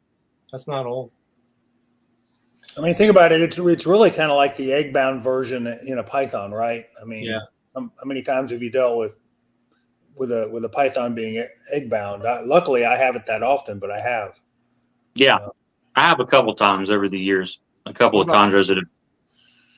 What about you guys, Vin and Ken? Have you guys done with a lot of egg-bound situations with chondros? Not. I haven't had too many of them. I have more egg-bound problems with ball pythons than I do with chondros. Really? Really? Wow. Knock on wood. Not often. I would say every year, out of like maybe 100 females, there's going to be 1 or 2 that will pass some of the eggs, and there'll be some left behind. I don't know what happens. Yeah.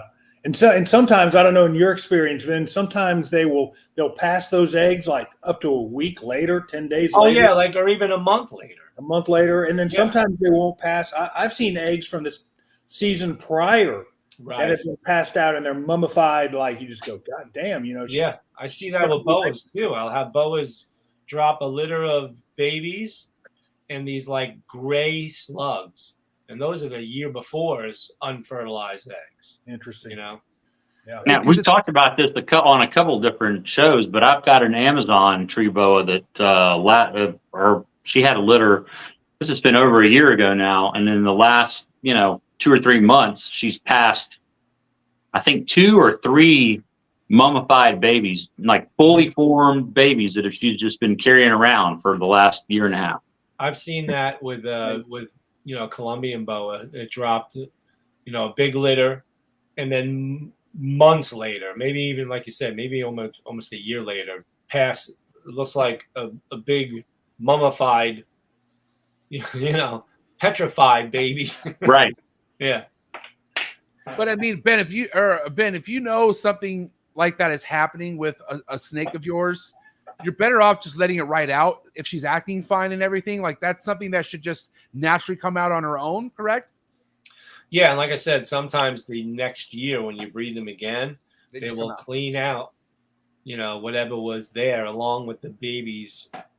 Here's another interesting thing too. I've noticed, the snakes have the 2 oviducts. I've had females lay either pythons or boas lay eggs or give birth to you can tell it's one side of perfect babies or eggs, right. And then the second half will be all duds or all unfertilized eggs or all old ova. So it's like one oviduct may have had an egg left behind from the year before, and the sperm can't pass that point. So one oviduct gets fertilized, the other one doesn't, and then when they expel everything, then all the stuff comes out, which to me is usually a relief. Like, all right, now she's completely empty, Yeah. I mean, overall, though, with your chondros that give you clutches, are you feeling better giving them the next year off, or is it just all based on how they look? It's based on how they look, like the smaller stuff, like the Arus, they're pretty small for me. They usually don't go every year. The bigger stuff, like the Beox, they'll go every year because they'll eat, a lot of stuff. They're bigger females. So, and I think I told you guys in the past when I was doing the OS stuff, those things were giant. They were huge snakes. They were like mini Burmese pythons. You feed them big rats. Damn. That's what Eugene would tell me to do. He would tell me get them on rats ASAP. Yeah, get them on. And he would give them big rats. Like 175 gram rats. Yeah. That's old school. Yeah, for sure. That's Maxwell too. I talked about this last time I was on with you guys. I feed them all my stuff. I learned from Rico. All my stuff eats mice. But Rico also had rat. He did rats at one point. Like he went back and forth, right? Don't get me wrong. I'm talking about like the mouse size. Mouse size. I have plenty of rats too, but I give them the little tiny, little like fuzzies or like weens or something like hoppers. You call them. I don't think he ever fed well towards the latter years. I think he went to exclusively mice. I think that's where the whole thing started was with him. Towards the end, because I would talk to him and he was like, "I'm just doing mice. That's it." Yeah. So I like mice. Yeah, and same with you, huh, Kenny? You're more pro mice than you are rats when it comes to your feeding anything. I only have one chondro that eats rats, and it's because I didn't raise it. I got it from someone else, and the thing is massive. So it ends up eating the rats that you'd feed a boa, but that's the only snake I have that eats rats. Everything else is just on mice. What about your bigger boa constrictors, Vin? Like the big ones that you have? I don't have a lot of big ones. I mean, I have a few Argentines and some Perus and some. Well, the Argentines and Perus are the biggest. Even my Surinames aren't that big, and even my Brazils. But I breed New Zealand white rabbits, so I give them the small. A weaned New Zealand white is like 2 to 3 pounds. Yeah, it's good size. Yeah, so Peruvian's the biggest boa, right? Or one of the biggest? They're definitely the biggest, yeah. They're big. And Argentines are pretty big, too. I mean, I remember going to Eugene's and seeing Argentines that were like as thick as your thigh. Yeah. Huge. Yeah, I remember that, too. Monsters. I don't have any that big. But they're big. And the thing about them is they have to be big to breed. They're not going to breed small. Like, I can have all my stuff can breed small, but as long as they're old enough, like, we were talking about before, Bill, it's like as long as things are old enough, they'll breed. Yeah. Those Argentine boas have to be big. Do they? They got to be really big. Big and old. Yeah. Those have had kind of a resurgence, huh? Because I remember they got to where they were pretty inexpensive, and now it seems like I got a local friend that's got a pair or a couple pairs of them, and it seems like the market for those has gotten to where they're back up there again, price wise. Right. Yeah, what happens is things get lost to culture, literally. Right. It happened with Hog Island boas. Everybody was mixing them into hypos and calling them hypo hogs, and then before you knew it, there was no real ones. And I just kept mine pure since I started with them when I was young, and I still have the same line going. And now they're $1,500 a pair. Wow. So same with the Argentines. They're up there too, $1,500 and up for a pair, maybe even $2,000 a pair, depending on how they look. Yeah. So. And I noticed with the Argentines, like I remember my first Argentine I saw I was a young kid, and it was like a pitch black one, right? And I noticed that some of these could look differently. Like you have like these max pink ones and these different colored ones, but I noticed real dark ones aren't as available as they once were, or even out there as much. It's majority of these other tanner looking ones are these pink ones, right? Or am I wrong here, Vin? Well, there's two very distinct bloodlines out there.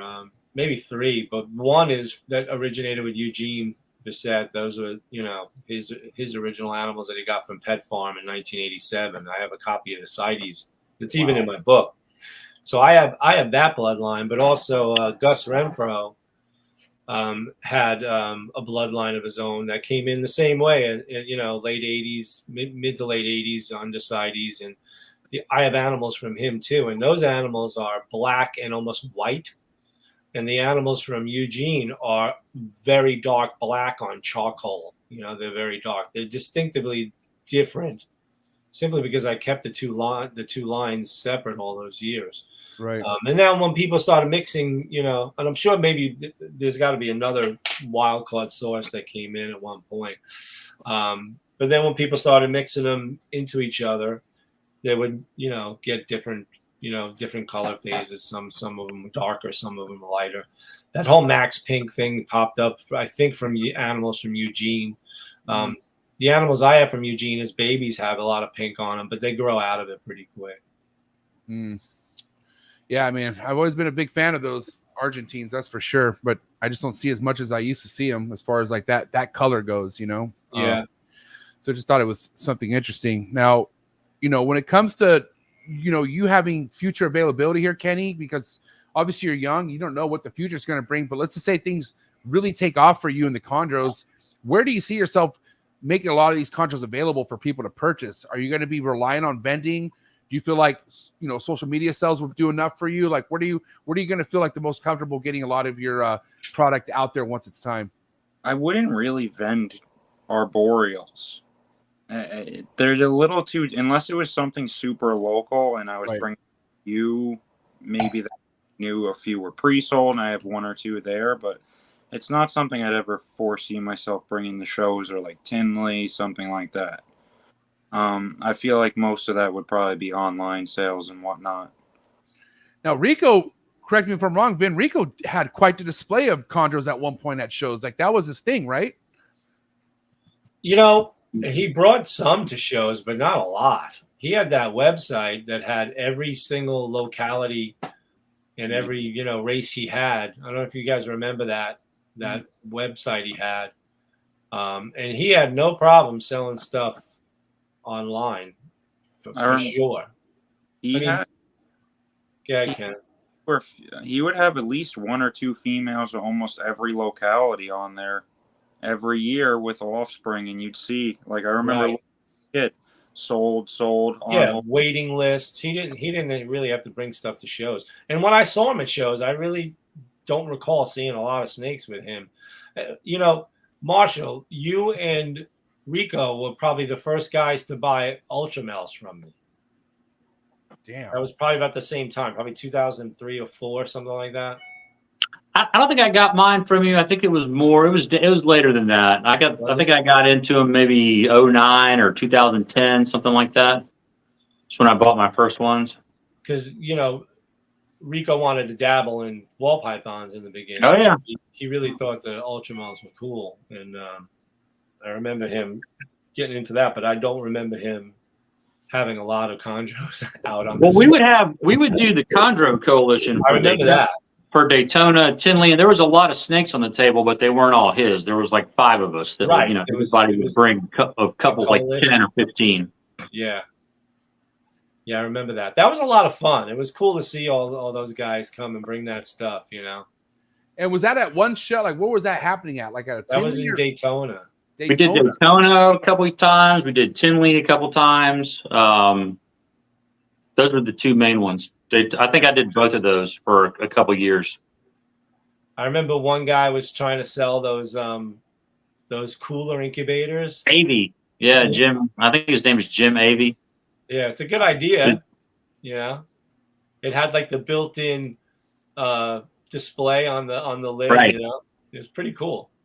Yeah, it's basically an igloo cooler with a built-in herpstat, essentially, and some fans in it. Yeah. People still use those. Doesn't Patrick incubate his eggs in those igloo cooler incubators? He has like 3 different coolers. Yeah. Yeah. So people are still using them. Now, you vended in Daytona before, Vin? You used to go all the way down there and vend back in the day, or no?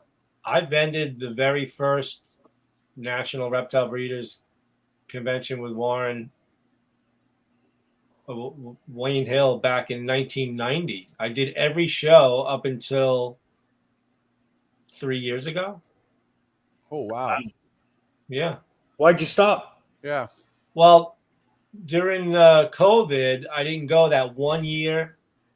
I guess it would be 2021. Mm-hmm. And then after that, I was just like, you know what? I don't think I'm going anymore. It's just too much work, you know? Yeah. It's a lot of work. For me, I used to drive down in the beginning when I was younger. I would drive down with a friend or my brother or somebody, and we would go to, you know, the very first show was at a Howard Johnson. In Orlando. Yeah, in right? Orlando. The 1990 to 2000 or 1990 to 99, it was in Orlando at the Twin Towers Hotel. But the very first hotel was like a Howard Johnson, I think, across the street from the Twin Towers Hotel. And I remember that was like the first time I would see people face to face, because back then it was on the phone, or you would mail, or somebody would mail you, snail mail, a price list. Right. You know? So yeah, I did all the shows, and I just can't do it anymore. So you don't even go to hang out? Just know you're done, huh? You know what it is? For me, the last time I went there, for me to pack up all my animals on a Thursday morning, get them to the airport Thursday afternoon, ship them to Orlando, ship myself to Orlando the next morning, rent a car, go to the air cargo facility, get my boxes, drive to Daytona, spend the whole day Friday setting up, spending Saturday and Sunday vending, and then packing all my stuff up and heading back. I had such a short window of opportunity to do it that if one little thing fell out of place, yeah, you're fucked. I'm done. And 1 year I shipped all my stuff down there, and it was so hot that when I opened my boxes, I put a temp gun on it, and it was like 100 and change in the box. Oh, Jesus. And luckily that was a box that was ball pythons, because they don't give a shit. You know, Right. they'll handle 110 degrees. But if that was a box full of boas, I remember saying to myself, they would have all been dead. Cooked. Yeah, cooked. Yeah. So I after a while, I was just like, I'm not driving down here. I'm getting gray hair from doing this. It's not worth the stress, you know? I mean, I go 2 hours most event, and even that is like, I'm fucking toast by Sunday. By the time Sunday comes and I get home and I have to unload everything, I don't even fully unload my truck. I just get the animals out, and I'm so tired, I leave the other shit for tomorrow. And I'm like, fuck, like, how do people go cross country and do this shit? Like, and then 10 days later, they do it again. Yeah. I'm like, Yeah, you guys I are can't fucking, do that. you guys are nuts. I give, dude, they got it down. Some people got him down out there, but just the whole like room for fuck ups are so. Oh, easy. yeah. You know what I mean? Like, it's because we're human. We're going to forget small things, but there's really no room for mistakes when it comes to that shit at all. Yeah. And I do the Tinley Park twice a year because I can drive there. It's about a 12-hour drive. Right. And then I started Oh. taking Kenny with me. That's still a whipping. That's a whipping of a 4 days. Yeah. Oh, It- I took Kenny with me the last couple of years thinking he'd help out, but he doesn't drive. Correction, he drives, but he doesn't drive when we go there. He's sleeping the whole way. Fucking Kenny. Like having a baby in a car. Fucking Kenny. More trouble than he's worth. What kind He of doesn't- what kind of co-pilot are you, Kenny? Something when I'm driving, so it's that or sit there. No, I made it one time. One time I made it through and through. You just gives you a bunch of snacks and a big gulp and just have you sit there and you just fucking go to sleep after a while. Much better way to deal with that. That drive is not fun. I mean, driving period. I mean, like some people like that road trip shit. Not me. I can't be on the road for that long. Like, you know, I get it. 2 hours, I could put that in, but goddamn, 12 fucking hours, bro. Yeah. It's tough. It is. Like I said, I did it maybe 5, 6, 7 years in a row, and it's stressful. And then you come, like you're saying, you come home. You know, you've been vending for setting up for a day or 2 days, and then vending for 2 days, talking to people. You know, drinking at night at the bar, then driving 12 hours home, having to unpack all your shit. Well, It's I had to stop doing that part, the drinking, because then I wouldn't make it back. So I don't even bother drinking it. It's funny because people are like, "Hey Ben, we're going to the bar." I'm like, "Good luck." I'm going to bed. I'm going to dinner, motherfucker. That's it. Yeah, I'll go to dinner and then I'm going to bed. Yeah. I can't do it. Yeah, I hear you. Especially because it's like you could barely do the other stuff. So why make your life even harder? Like, you know what I mean? And Yeah. obviously, as you get older, drinking changes everything, unless you're fucking Bill Stiegel, of course. But Yeah. I'm slowing way down. and listen, I don't have to drive 12 hours to Tinley. I can fly Right. 2 hours and you know, get on a plane and get back in 2 hours. I mean, and have like 3 glasses of wine on the plane on the way there. exactly. If I had to do that, if I had to drive and vend and come back and then unload and then you're behind, you know, your whole week's behind because you've been gone. Yep. You got catch up to do, and yeah, no thanks. Yep. It should happen quick. But check it out. I got a wrap up topic, and we'll get to Bill's and Marshall's wrap up topic. And I'm going to be straightforward with this one. If you want to go first, Kenny, with the growth in the hobby overall still happening and whatnot, and obviously people switching from one species to the next, which is cool. It's cool to have different interests. But how would you advise someone getting into chondros in 2024, Kenny? Especially when there's all this go locality route or go designer route, like spend this, spend that. Like, how would if you had a friend looking on the outside, looking in and asking, well, how would I get into the chondro game? What would you say to it? What would you say to him, Kenny? I'm biased, so I would try to push the person towards locales initially. Then obviously I'd be fine. Just tell them you go with whichever you prefer more, and you focus on them. You don't buy green trees and then go buy 3 other species of snakes or whatever it may be. You focus on your chondros. You take your time with it. Don't go buy 5 of them in the same week. Just gradually gauge it and grow with it. You don't do it all at once, because something bad's going to happen along the way, especially when you start doing stuff like that. Yep. I'm not biased against the designers or anything. I love them. I have them as well. I made out crosses, so I'd be a hypocrite to say something bad about them, like I dislike them. But regardless of the route they went, it would just be patient and gradually acquire more animals. Don't try to treat them like ball pythons or bearded dragons and set up a colony within the month.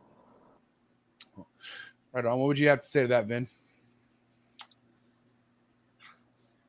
I would tell people, but just buy captive bred and born ones. Don't even bother getting wild type stuff, because you don't know what you're doing. They're gonna die. Wild caught chondro. So, and it's up to the keeper. If they want the designer stuff, that they're gonna pay a lot more for it.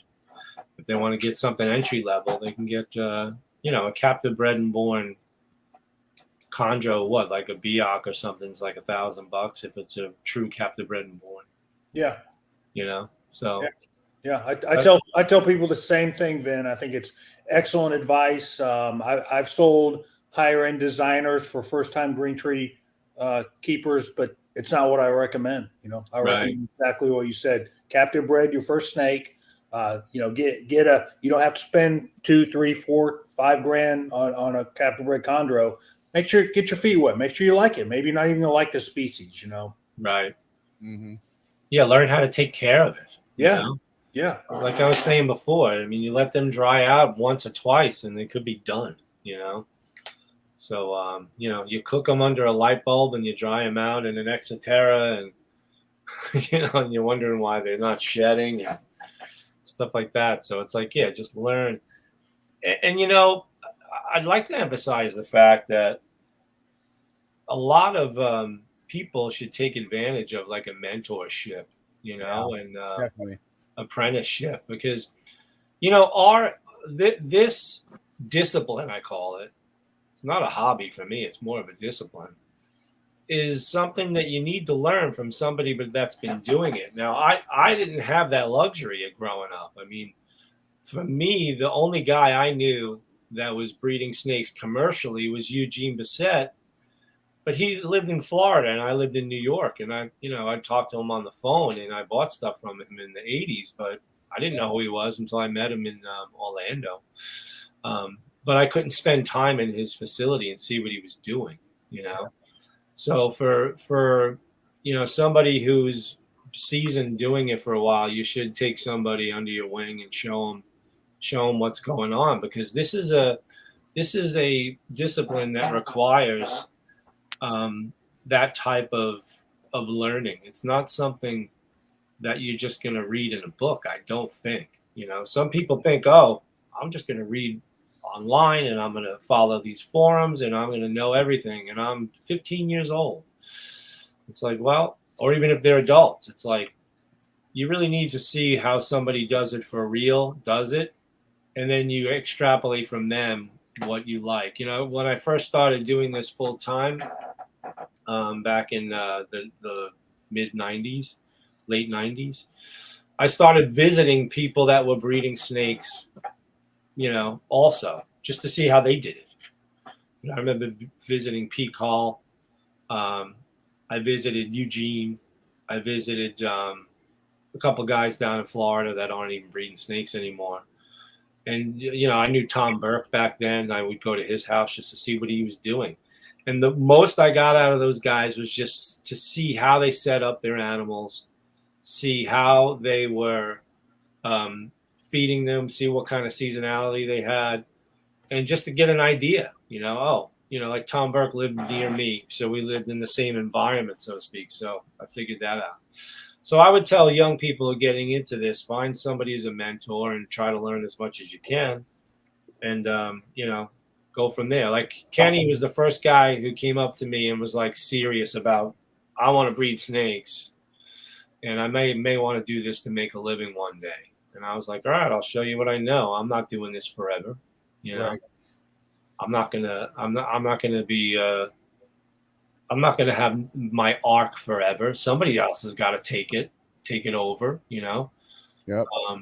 Somebody's got to know what's going on and understand how this is. And it's, you know, I think I might have told you guys I'm a bonsai artist. I learned as an apprentice under a real master, a bonsai master, for many years. I remember him telling me a long time ago, he told me it's going to take you 20 years to learn how to water your trees properly. And I kind of chuckled at him back then. And here I am 35 years later after doing bonsai, and it did take me over 20 years to learn how to water them. And I told Kenny, it's going to take you 10 to 20 years to learn how to water your chondros. It is, to get the humidity proper, you know what I mean? Yeah, for sure. To understand the humidity on a snake, and how to be an engineer, and how to create the proper environment in your home, you know, that's going to take you 10 to 20 years. And I think Kenny's kind of figured that out now. So that would be my advice to people getting into this now. Learn how to water your chondro first. It's going to take you 10 to 20 years to learn how to water your chondro. Trust me. It's going because it took me over 10 years to learn how to water my chondros. And that, right. You know. Oh. That's great. That's great words. Yeah, I couldn't agree more. You know, I tell people all the time that, you know, your chondro's humidity requirements can be so different. You know, you can have two cages right next to each other, but it seems like you've got to, you know, provide more humidity to the cage on the left than the one on the right. They could be the exact same cage in the exact same room, exact same environment, but you've got to be able to, you know, you just have to know your cage. You have to know your chondro, and that can take a long time to get it all figured out. Well, dialed in. All right. So Bill or Marshall wants to go with their wrap-up topic or question? I'll go. So you guys have had a long relationship together with the apprentice and the master. We'll say, what is the number one thing you guys have learned from each other? Okay, Kenny, you go first. Honestly, I've changed almost all of my keeping aspects and point of views, but the biggest thing would be discipline. Ben does not mess around at all, and everything is disciplined and it's in an order. And if you do that order properly, you will reap the rewards of it eventually. Nice. All right. What did I learn? Yeah, what have you learned from the grasshopper? How to change diapers or what? No, I learned how to stay enthusiastic about things. You know, it's good to have the younger perception around. You know, because there was a time, you know, I've been doing chondros as long as I've been breeding snakes, and there was a point where they would kind of fall into the wayside for me. And then Kenny came along and was like this breath of fresh air, like, these are cool, you know? I'm like, you know, you're right. These are pretty cool. I should do a little more of them, you know? So, yeah, if anything, Kenny got me restarted into being more enthusiastic about the chondros and, you know, and having the younger perspective. You know, Kenny's like a walking dictionary my advantage is, and you guys too, especially, Marshall, we were around when, Rico was doing this. And I always refer back to Rico because he was the master at CHONDROS, hands down. And we were around when Greg Maxwell and Trooper Walsh and Eugene and Rico were making all of the founding stock that you're seeing the fruits of today. Yeah. So Kenny wasn't there, but Kenny knows all about it. He knows exactly what happened. He read all about it, and I fill in the blanks for him, because a lot of times that's stuff that you just know. I just know it from being there.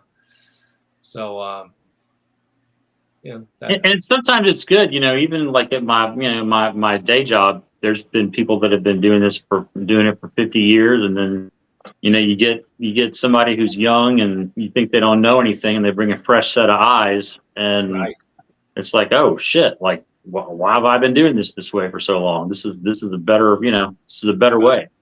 Oh, definitely. And one thing that I give credit to Kenny is he was studying their poop. I never noticed all the teeth in their poop.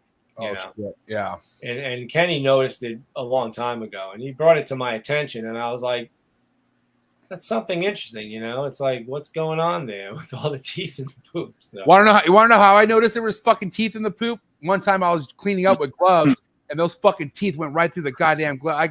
It was sticking in my nail, bro. I was so mad because I was like, what did I just grab? Like, I remember throwing the shit down, and one of those fucking teeth went in my goddamn fingernail. It was one of the most painful things I've ever dealt with.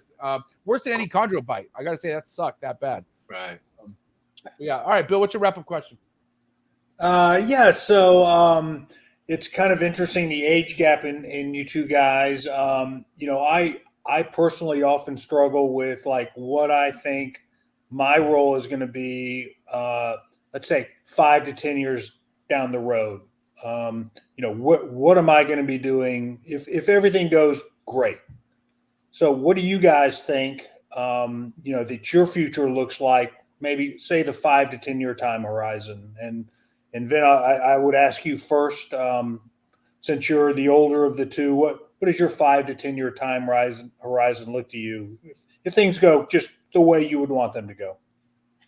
Yeah, I've always said I'll never stop breeding snakes. I'll breed snakes till I'm in my 90s if I make it that long. But I won't do it on the level I'm doing now. Like right now it's commercial breeding, warehouse. It's a lot of work, and I want to get to the point in 5 years. I'd like to, for me, retirement will be scaling this down to just a handful of boas and a bunch of chondros, and concentrating more on the chondro part of it. And in a warehouse still? No, get out of the warehouse. I want to get out of the warehouse. Yeah. I'm done with the warehouse. I mean, there's just so many headaches with a warehouse, and they're headaches that I've learned over the years. It's like, multiple compensating factors, just dealing with bureaucracy, dealing with, landlords, dealing with, utility bills. I mean, it just goes on. It goes on and on and on. Everything you're doing from your homes is 100-fold on the commercial level, and I'm just sick of it. So within 5 years, I want to be out of a warehouse. I'd like to, eventually maybe buy a property where I can have a building on my property where I can do the snakes on my property, because that's how I did it for so many years. I've been in the warehouse for about 20 years. But prior to that, I always had snakes on my property. Yeah. So for me, 5 years from now, I'd like to do that and scale it down. And I want to be like you guys. I want to just do it for fun out of my house. I don't want to have to keep doing it on the level I'm doing now. Yeah. Do I love it? Yeah, I love it. But I'm getting too old now. I mean, even though I'm not that old, there's more important things in life, I mean, I definitely thought about okay, having a building with all my reptiles, and then I, sign off for the day and go home. But nothing's better than just rolling out of bed and having a feeling to go look at your fucking snakes for whatever reason. And then, you see what you need to see. I don't know. I've been so lucky enough to where everything that I have is right attached to my house. Right. I can't see it any other way, just because if you have cameras and all, which you should have if you're not, if your stuff isn't with you where you live, you should have cameras, obviously. And then there'll be things that you might see on that camera that need to get you over that location, but you might have to drive fucking 15, 20 minutes. You know what I mean? And that just stresses me out, but I also know how limited I am having stuff here because I don't have a warehouse. I got a garage that I converted into a snake room, and I'm maxed out. Marshall's seen my shit. So is Bill. I'm pretty maxed out. And, and if I have to add something, I got to play Tetris and move shit around. But then again, I don't want that much stuff either. So it kind of makes sense, And that was one of the main reasons why I was looking for an apprentice for a long time. Even before Kenny, I was looking for one. And then even during Kenny, I had another guy that was an apprentice. I even had a girl that was an apprentice.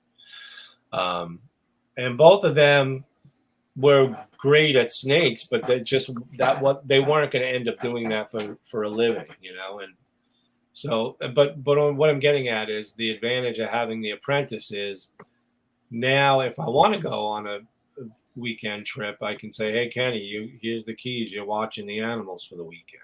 It was hard to do that for many years, especially on a larger scale. Yeah. So, I mean, I'm sorry, go ahead. Sorry, finish, Finn. You need somebody to be your eyes and ears, while you're away. I get it big time. And there's no warehouse in your future here, huh, Kenny? As far as after Vin's done with his warehouse, you ever see yourself having a warehouse full of animals? I'm gonna need to eventually, or hopefully have a property where I can do it on that property. I'd like to eventually not be near as many people and do snakes on my own land or something. But hey, it's gonna end up in a warehouse. I'm already at too many. I have a lot of snakes for a house. It's too many for a house. So it's in the near future. I'm going to have to do something along those lines. I think Kenny, I don't mean to interrupt, but I think kind of what I'm doing is a hybrid of what Vin does. I don't have a warehouse, but I've got a relatively large building, but it's on my property. So it's kind of the best of both worlds. I can walk out, I can do shit, I can come back, I can go back and forth, literally a minute walk away. And I really think that's like a goal. I'd be, you could run a full-time business out of a building on your property and not have to have a warehouse. Right. No, that seems great. I would love that ideally. That would be what I would hope for, because then you have everything you need in one area. You don't have to travel far to check on your animals. If you forgot to do something, you can just go walk and check everything out. I mean, it simplifies a lot of things for yourself. Would you want to have help like how you're helping Vin someday, Ken? Would you like to have somebody you're mentoring and kind of taking under your wing? Do you see that being a possibility also with the amount of stuff you want to keep? I've taught my girlfriend a lot for if I ever get I had a random injury or I'm sick or I'm somewhere, she can check on my stuff for me. But in the future, I'd have to be really careful, probably the same way Vin has been. I wouldn't just trust anyone coming and checking my stuff out. But you're saying your girlfriend's down to feed a gecko to a chondro. Yeah, I've had her do it. All right, that's a keeper right there, bro. Put a rock on that. Put a rock on that, Kenny. I gave her the geckos and then I took the babies from her. Vicious. I didn't. My guy. 2 times, and then she checked. She's like, "Where the hell am I? I'm down 2. I only got 5." I'm like, that thing is, it's in that damn snake's belly. It just didn't. It went bye. I did a dance in the rain. I did the whole 9. Oh my God. Well, fellas, listen, 2 hours went by too quick. I got to say, this was a awesome podcast. Lots of great information. And really because, not too much we get to, Vin, when you're on the show, there's so many other things to talk about that you're known for, but we don't ever really get to talk a lot about chondros. And I'm glad that this was a majority of a chondro episode with your apprentice Kenny here, who I gotta say, man, the dynamic between you two is really unique and iconic. And I gotta say, you're doing a good job with this one, Ben. This kid is gonna be something else in the future for sure.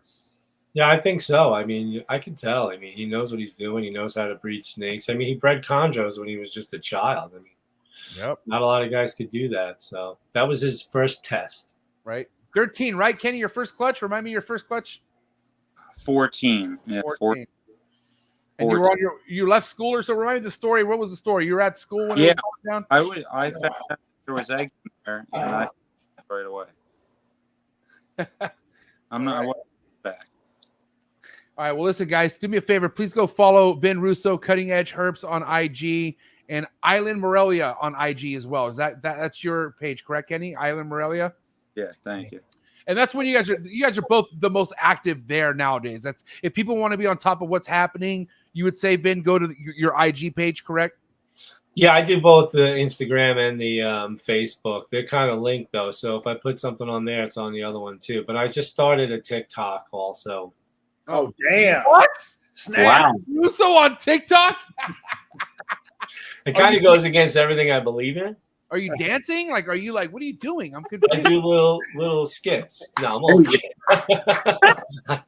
I post videos of snakes and just on TikTok. Holy shit! Like today I did a chondro in fast motion eating a mouse, and I put a song on there called "Hungry." And I bet it's gonna take off now. Nice. Oh, Kenny, where's your TikTok, buddy? Kenny's the one who got me to do it. Yeah. Oh my gosh. All right. Well, follow Vin Russo on TikTok. Holy shit. Never thought I'd ever have to say that. But no, I appreciate you guys' time. I really do. And everyone out there, please give it up. It's a wrap for Vin Russo and the apprentice, Kenny. Ladies and gentlemen, give it up. Well done, guys. Thank you, guys. Yeah, appreciate you, man. Thanks, Kenny. Have a good night, guys. I'll see you next Thanks time. for having me, man. I'll see you. All right. Catch you on the next one. Great episode. Those guys are something else. Yeah, what do you guys think? What's your guys' overall assessment on tonight's show? I thought it was awesome. I like the dynamic between the two of them. You know, I see a lot of myself in Kenny, just being, you know, young and obsessed with snakes and, you know, reading. I wish I, you know, had somebody like Vin at that age to mentor me, you know. And I see a lot of myself in Vin. It's funny you picked Kenny. I see more of myself in Vin, you know, just I love it, but it's fucking work. It gets tiresome. Yeah, you know, but also like your guys' position in the hobby is a little different, you know, because Marshall's obviously been around, but Marshall does stuff for Marshall and doesn't really like have chondro availability to be mentoring a lot of people, even though you do help people. But for instance, Bill, you sold a lot of chondros and you've mentored a shit ton of people. And that is kind of where, you know, why Marshall sees himself as Kenny, the young kid just doing his thing. And where like, you know, for instance, you are understanding the mentorship of things, how important it is to be a mentor, and actually how easy it is in 2024 to be mentored by a right person, right? Like that's at a new keeper's advantage, where how many people out there are looking to mentor just because it's only going to help them out in the long run, right, Bill? Absolutely, but I don't want to put words in Marshall's mouth, but I think Marshall is more saying like he sees himself like as that young kid. I wasn't doing reptiles and snakes when I was Kenny's age or Cush's age. You know, I was busy doing other shit. You know, so I don't really remember. I had a life. I don't remember that like passion when you're 20, when you're even 12, 13, 15, 20, 25. You know, I didn't have that passion at that age for reptiles and working with snakes and other reptiles. So, you know, it's foreign to me. So I can't relate to Kenny. I can't relate to Cush. I can't relate to Alex Warren, you know, but I can relate to Vin. Yeah, no, I'm with you there, because even when I was a kid, as much as I love reptiles, I didn't know it was like this. You know what I mean? And even Marshall back in the day could he could connect the dots. So I feel like there's certain people in this world who get exposed to reptiles where they can connect the dots the way Marshall did at a young age, and so did Cush. And, you know, Alex isn't that young. Isn't Alex 30 something? Like, I'm confused. He's early 30, you know, he's 30, maybe 30 years old, but he's been doing it, you know, he's been doing it for a pretty long time. Reptiles, interested in reptiles, knowing about it, knowing the stuff. Certainly in his 20s, you know. Yeah, but like I said, man, for the youth to recognize what we do at such a young age, it builds them into a whole other person in the long run. Like I said, this guy Kenny and even Stephen Cush, when you meet people like this, you never meet anyone like it. It's kind of like a unique situation, like because what they've done to him, like as far as obsessing over reptiles and having Kenny get his first clutch at 14 years old in the crazy. Middle. Yeah, like what the fuck, like that experience. I found out that experience at 37. You know what I mean? So it's like. I was catching wild frogs, when I was 15 years old, and seeing if I could keep them alive for a day. Yeah, man. But I'm glad this episode happened. It was cool to have both them on at the same time. You know what I mean? Because we always hear about Ben talking about how much props he gives Kenny, and then the other way around. So to have them both on, you know what I mean? It was a good time. So I appreciate you guys so much. Next Tuesday is going to be one for the books for sure. I bet Bill doesn't know who it is. Thank God, because he would. I bet Bill won't know till the day before. I think you have an idea, Marshall, but don't give no hints, please, because you already know. But all right, Red Mountain Herps on Instagram. Go give him a follow, and of course, Phoenix Reptiles, the mayor, Bill Stiegel. I appreciate you two so much, but please go enjoy the rest of your night and give it up for my good friends Marshall Mendez and Bill Stiegel. It's a wrap, ladies and gentlemen. See you guys. See you guys in Daytona. I'll see you guys coming up quick. Yeah, real quick. All right, guys, have a good night. Thank you so much. Bye, Peace. guys. Peace. Appreciate everyone out there for hanging out this beautiful Tuesday evening, but it's a wrap for All in the Tree Tuesdays. See you here next Tuesday. If this is your first time hanging out, hey, hit that like button. Let's get the likes up for Ben Russo and Kenny, his apprentice, okay? And if you tapped in for the first time and you thought this was worth subscribing to, I highly recommend hitting that subscribe button and hit that notification bell. You'll be reminded of every episode dropped out of the Trap Talk Reptile Network 7 days a week. We are not missing. Let's go. Coolest reptile network in the world, and that's a fact. Have a good night. Don't forget, Stephen Cush's Corner tomorrow right here on the Trap Talk Network. We have Lisa Ferna, who has killed it in the white lip game and many other python species. This is going to be one you don't want to miss. But that's it for episode 516. Have a good night. I'll catch you tomorrow for Cush's Corner, and I'm out.